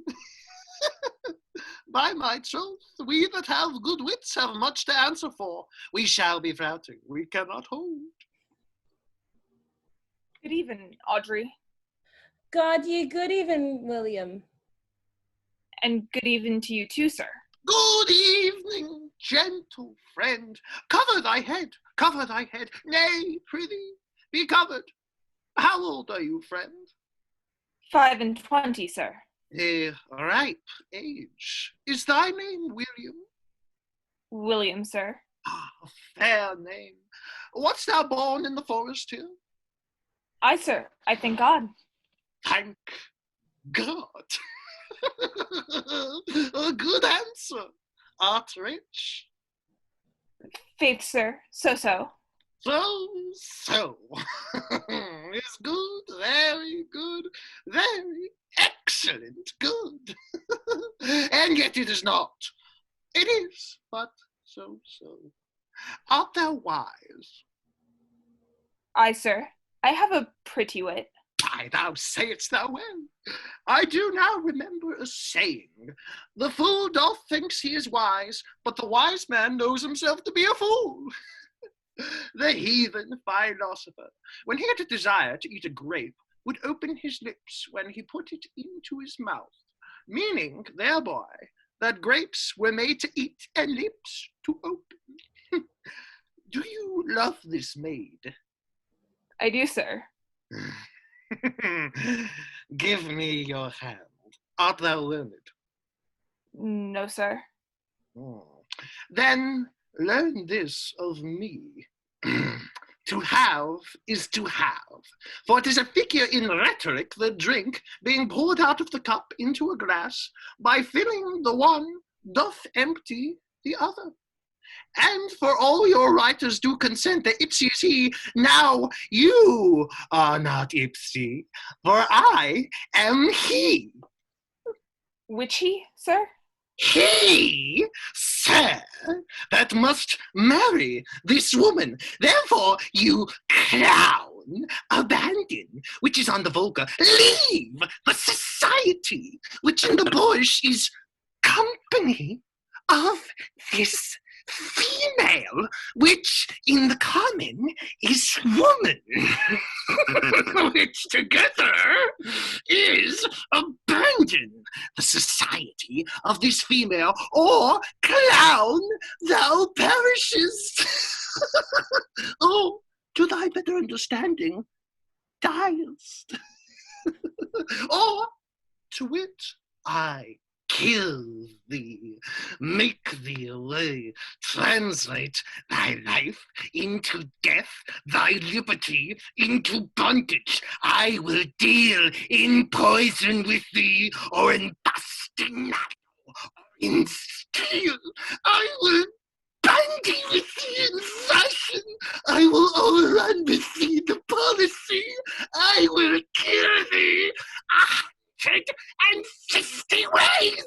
Therefore tremble and depart. Do, good William. God rest you merry, sir. Our master and our mistress seeks you.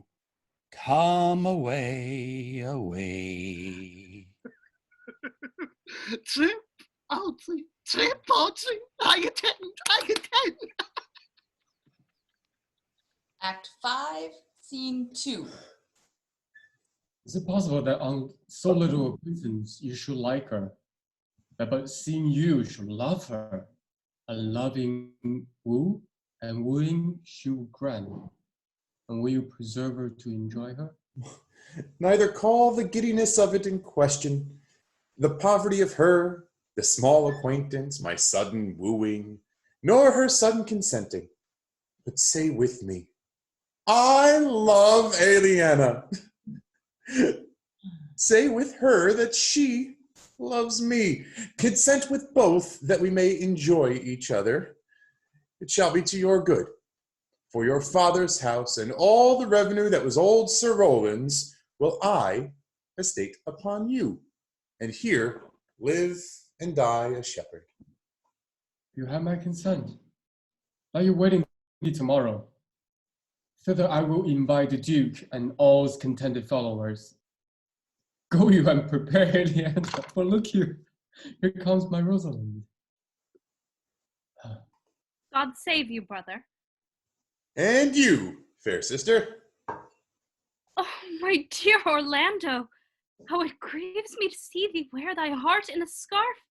Did your brother tell you how I counterfeited to swoon when he showed me your handkerchief? Aye, and greater wonders than that. I know where you are. Nay, 'tis true. For your brother and my sister no sooner met, but they looked. No sooner looked, but they loved. No sooner loved, but they sighed. No sooner sighed than they asked one another the reason. No sooner knew the reason, but they sought the remedy. And in these degrees have they made a pair of stairs to marriage, which they will climb incontinent, or else be incontinent before marriage. They are in the very wrath of love, and they will together.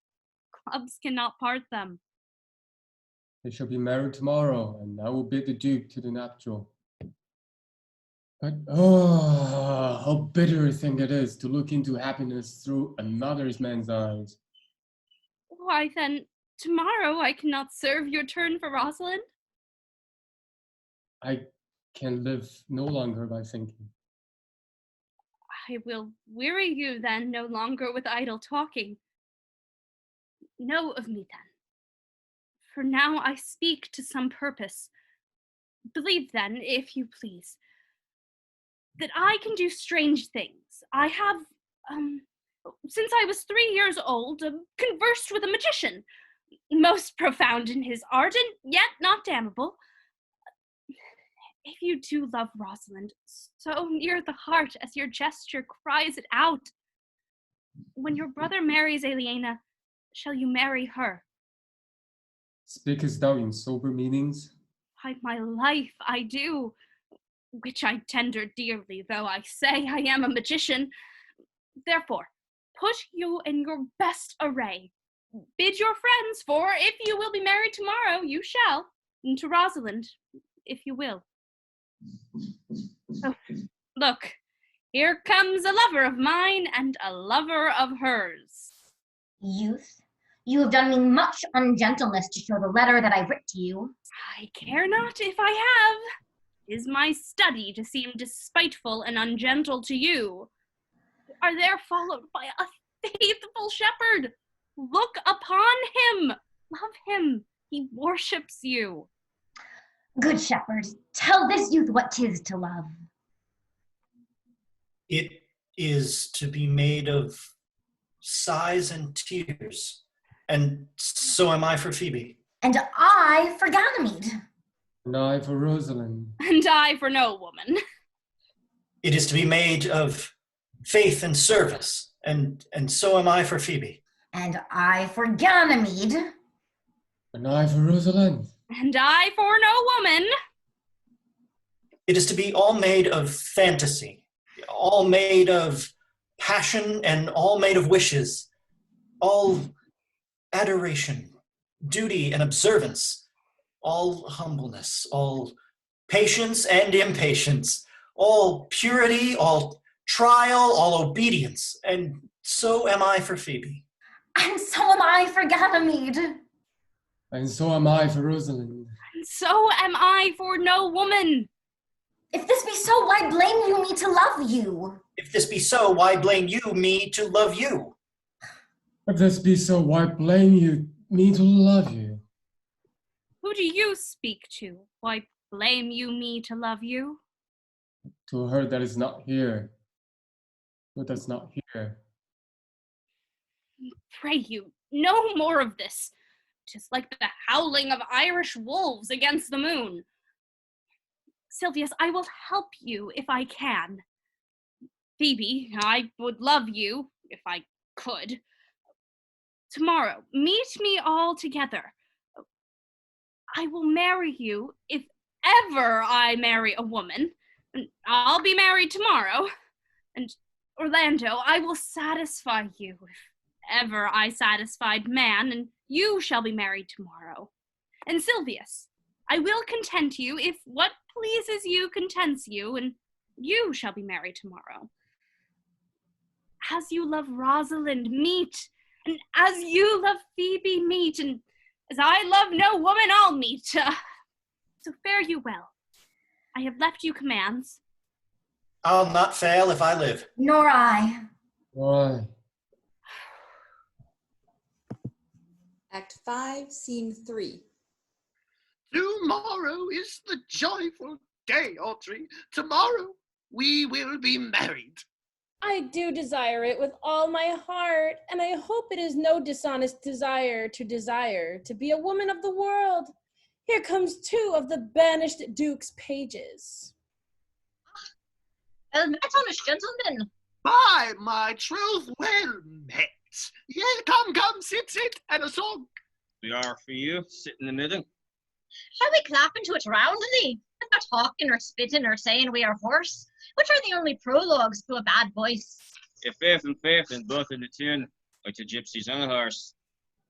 1, 2, 3, 4. Was another and is passing the hit and the hoe and the hay money good for the ring for good passing spring by. The only pretty time with the singing the sweet flowers of the spring.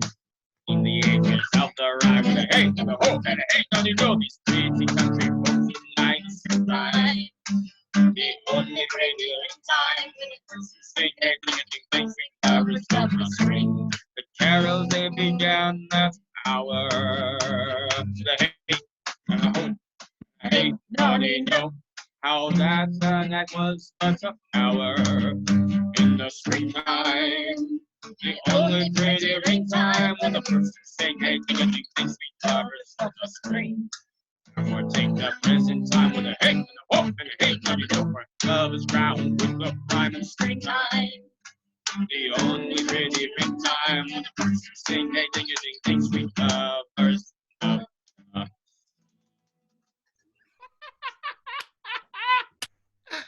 Oh, truly, young gentleman, though there was no great matter in the ditty, the note was very untunable. You are deceived, sir. We have time. We lost not our time. By my troth, yes, I counted, but time lost to hear such a foolish song. God be with you, and God mend your voices. Come, Audrey. Act 5, Scene 4. Dost thou believe, Orlando, that the boy can do all this that he hath promised? I sometimes do believe, and sometimes do not, as those that fear they hope, and know they fear. Patience once more while our compact is urged. You say, if I bring in your Rosalind, you'll bestow her on Orlando here? That would I, had I kingdoms to give with her. And you say you will have her when I bring her. And would I were of all kingdoms king. And you say you'll marry me, if I be willing? That will I, should I die the hour after. But if you do refuse to marry me, you'll give yourself to this most faithful shepherd. So is the bargain. And you say you'll have Phoebe if she will. Though to have her and death were both one thing. I have promised to make all this matter even. Keep your word, O Duke, to give your daughter, you yours, Orlando, to receive his daughter. Keep your word, Phoebe, that you'll marry me, or else refusing me, that to wed this shepherd. Keep your word, Silvius, that you'll marry her. She refused me.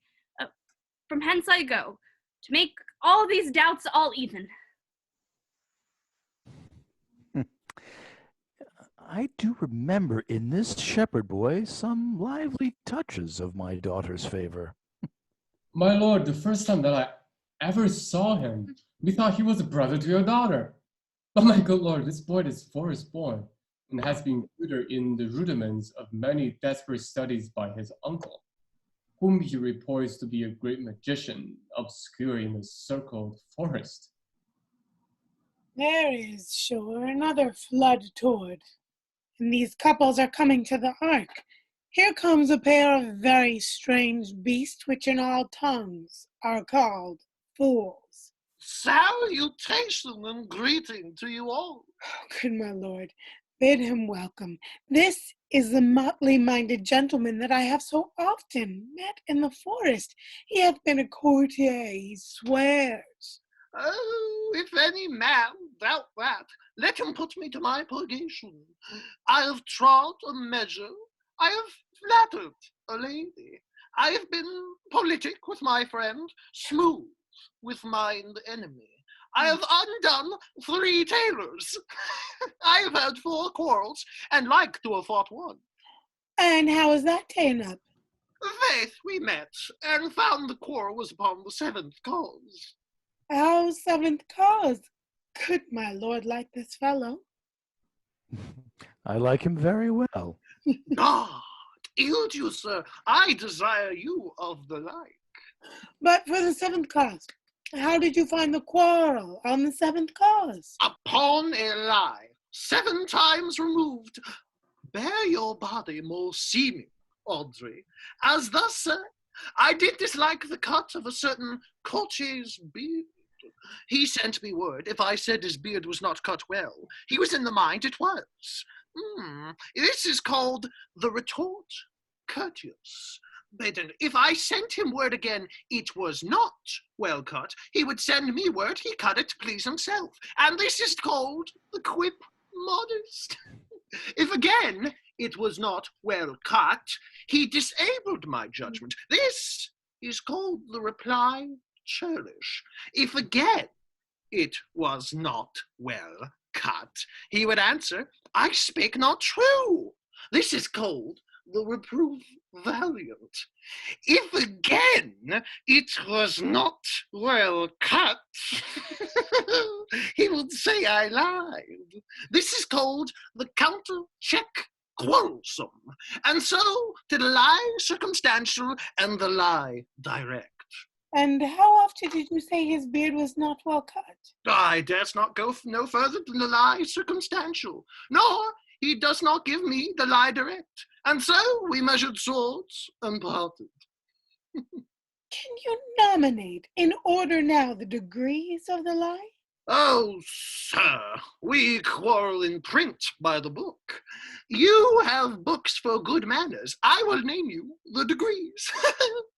The first, the retort courteous. The second, the quip modest. The third, the reply churlish. The fourth, the reproof valiant.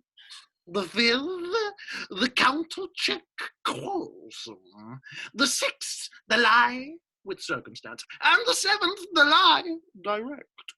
All of these you may avoid, but the lie direct. And you may avoid that too with an if.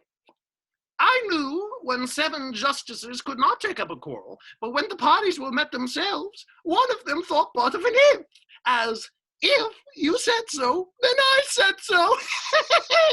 And they shook hands and swore brothers. Your if is the only virtue in peacemaker, much virtue in if. Yes. Then there mirth in heaven with earthly things made even atone together. Good Duke, receive thy daughter. Hymen from heaven brought her. Yea, brought her hither, that thou mightst join her hand with his, whose heart within his bosom is. To you I give myself, for I am yours. And to you I give myself, for I am yours. If there be truth in sight, you are my daughter. If there be truth inside, you are my Rosalind. If sight and shape be true, why then, my love, adieu. I'll have no father if you be not he. I'll have no husband if you be not he, nor ne'er wed woman if you be not she. Peace, ho. I bar confusion, 'tis I must make conclusion. Of these most strange events, here's 8 that must take hands. To join in Hymen's bands if truth holds true contents. Rosalind and Orlando, you and you no cross shall part.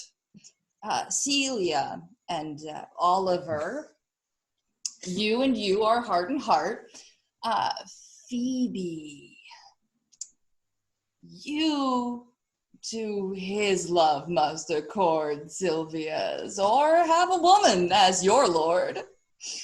Audrey and Touchstone, you and you are sure together, as the winter to foul weather. And whiles a wedlock hymn we sing, feed yourselves with questioning, that reason wonder may diminish, how thus we met, these things finish. Wedding is great Juno's crown, oh blessed bond of board and bed. To Hymen peoples every town, high wedlock then be honored. Honor, high honor, and renown to Hymen, God of every town. Oh, my dear niece, welcome thou art to me. Even daughter, welcome in no less discreet degree. I will not eat my word now. Thou art mine. Thy faith my fancy to thee doth combine. Let me have audience for a word or two. I'm the second son of old Sir Roland, that bring these tidings to this fair assembly. Duke Frederick, hearing how that every day, a man of great worth resorted to this forest, addressed a mighty power, which were on foot, in his own conduct, purposely to take his brother here, and put him to the sword. And to the skirts of this wild wood he came, where meeting with the old religious man, after some question with him, was converted. both from enterprise and from the world, his crown bequeathing to his banished brother, and all their lands restored to them again, that were with him exiled, this to be true, I do engage my life. Welcome, young man. Thou offerest fairly to thy brother's wedding, to one his lands withheld, and to the other a land itself at large, a potent dukedom. First, in this forest, let us do those ends that here were well begun and well begot.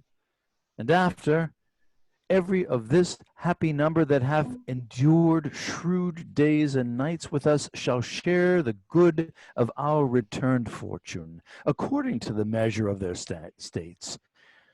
Meanwhile, forget this new fallen dignity and fall into our rustic revelry.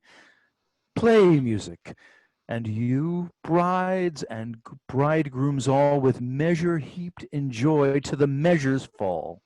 So, by your patience, if I heard you rightly, the Duke hath put on a religious life and thrown into neglect the pompous court? He hath. To him will I. Out of these convertites there is much matter to be heard and learned. To you, to your former honor, I bequeath. Your patience and your virtue well deserves it. You, to a love that your true faith doth merit. You, to your land and love and great allies. You, to a long and well-deserved bed. And you, to wrangling, for thy loving voyage is but for 2 months victualled. So, to your pleasures, I am for other than for dancing measures. Stay, Jaques, stay. To see no pastime I what you would have, I'll stay to know what your abandoned. Proceed, proceed. We will begin these rites, as we do trust they'll end in true delights. Hey. Epilogue.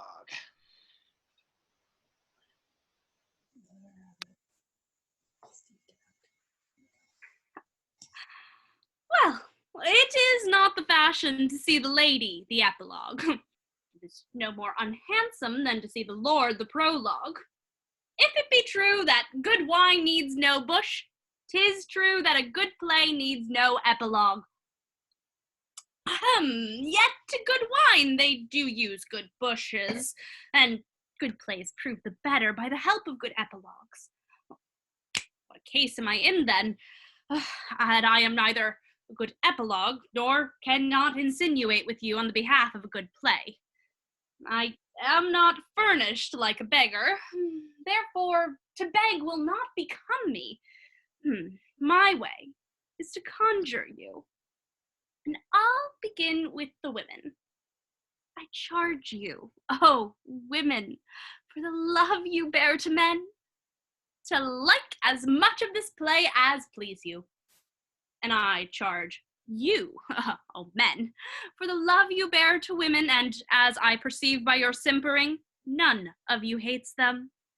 But between you and the women that pleased me, complexions that liked me, and breaths that I defied not, and I am sure as many have good beards or good faces or sweet breaths will, for my kind offer, when I make curtsy, bid me farewell. Thank you. This has been a fantastic evening. Thank you so much. If all actors could please turn on your cameras, keep your mics out for now. And we're going to run a quick curtain call to give everybody a chance to take their moment.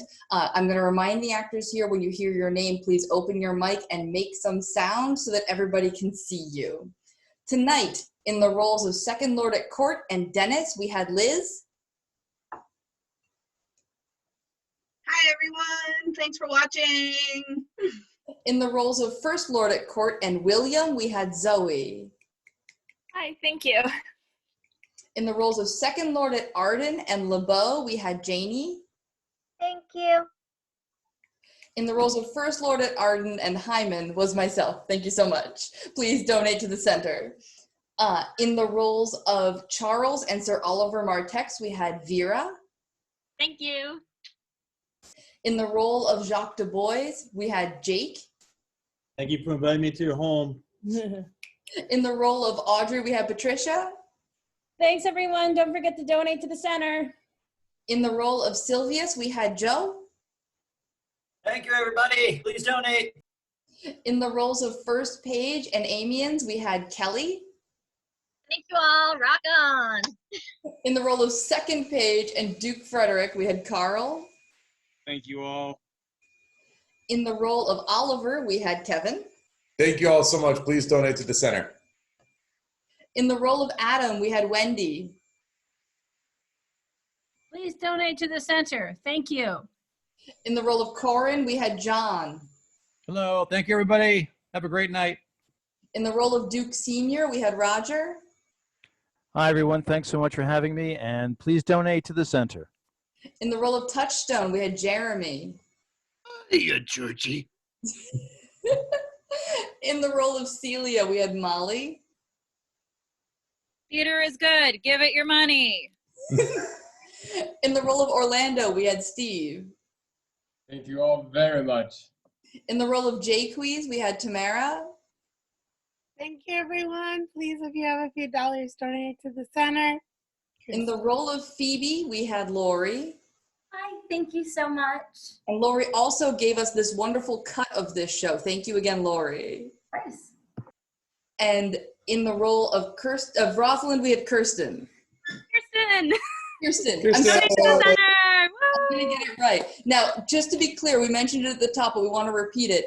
Kirsten and Lori were preparing to perform this show at Cornell, and their show got canceled by the quarantine. So Lori was directing this production, and Kirsten was scheduled to perform as Rosalind in this production. Girls, please take a bow again. Thank you. Okay, we'd like to thank you once again for joining us on a Saturday night for a fantastic piece of Shakespeare. Next Saturday, we will be bringing you another Scenes and Monologues night on the theme of metamorphoses. And the following Saturday, we will be doing Henry IV Part 2. We're letting a lot of our actors reprise their roles from Henry IV Part 1, so it's going to be a lot of fun. Thank you so much once again for joining us. If you have the opportunity and the inclination, please donate to the center. They are trying to make it through this trying time. All theater struggles when there is no audience. So once again, please donate to the center and join us again next week for Scenes and Monologues.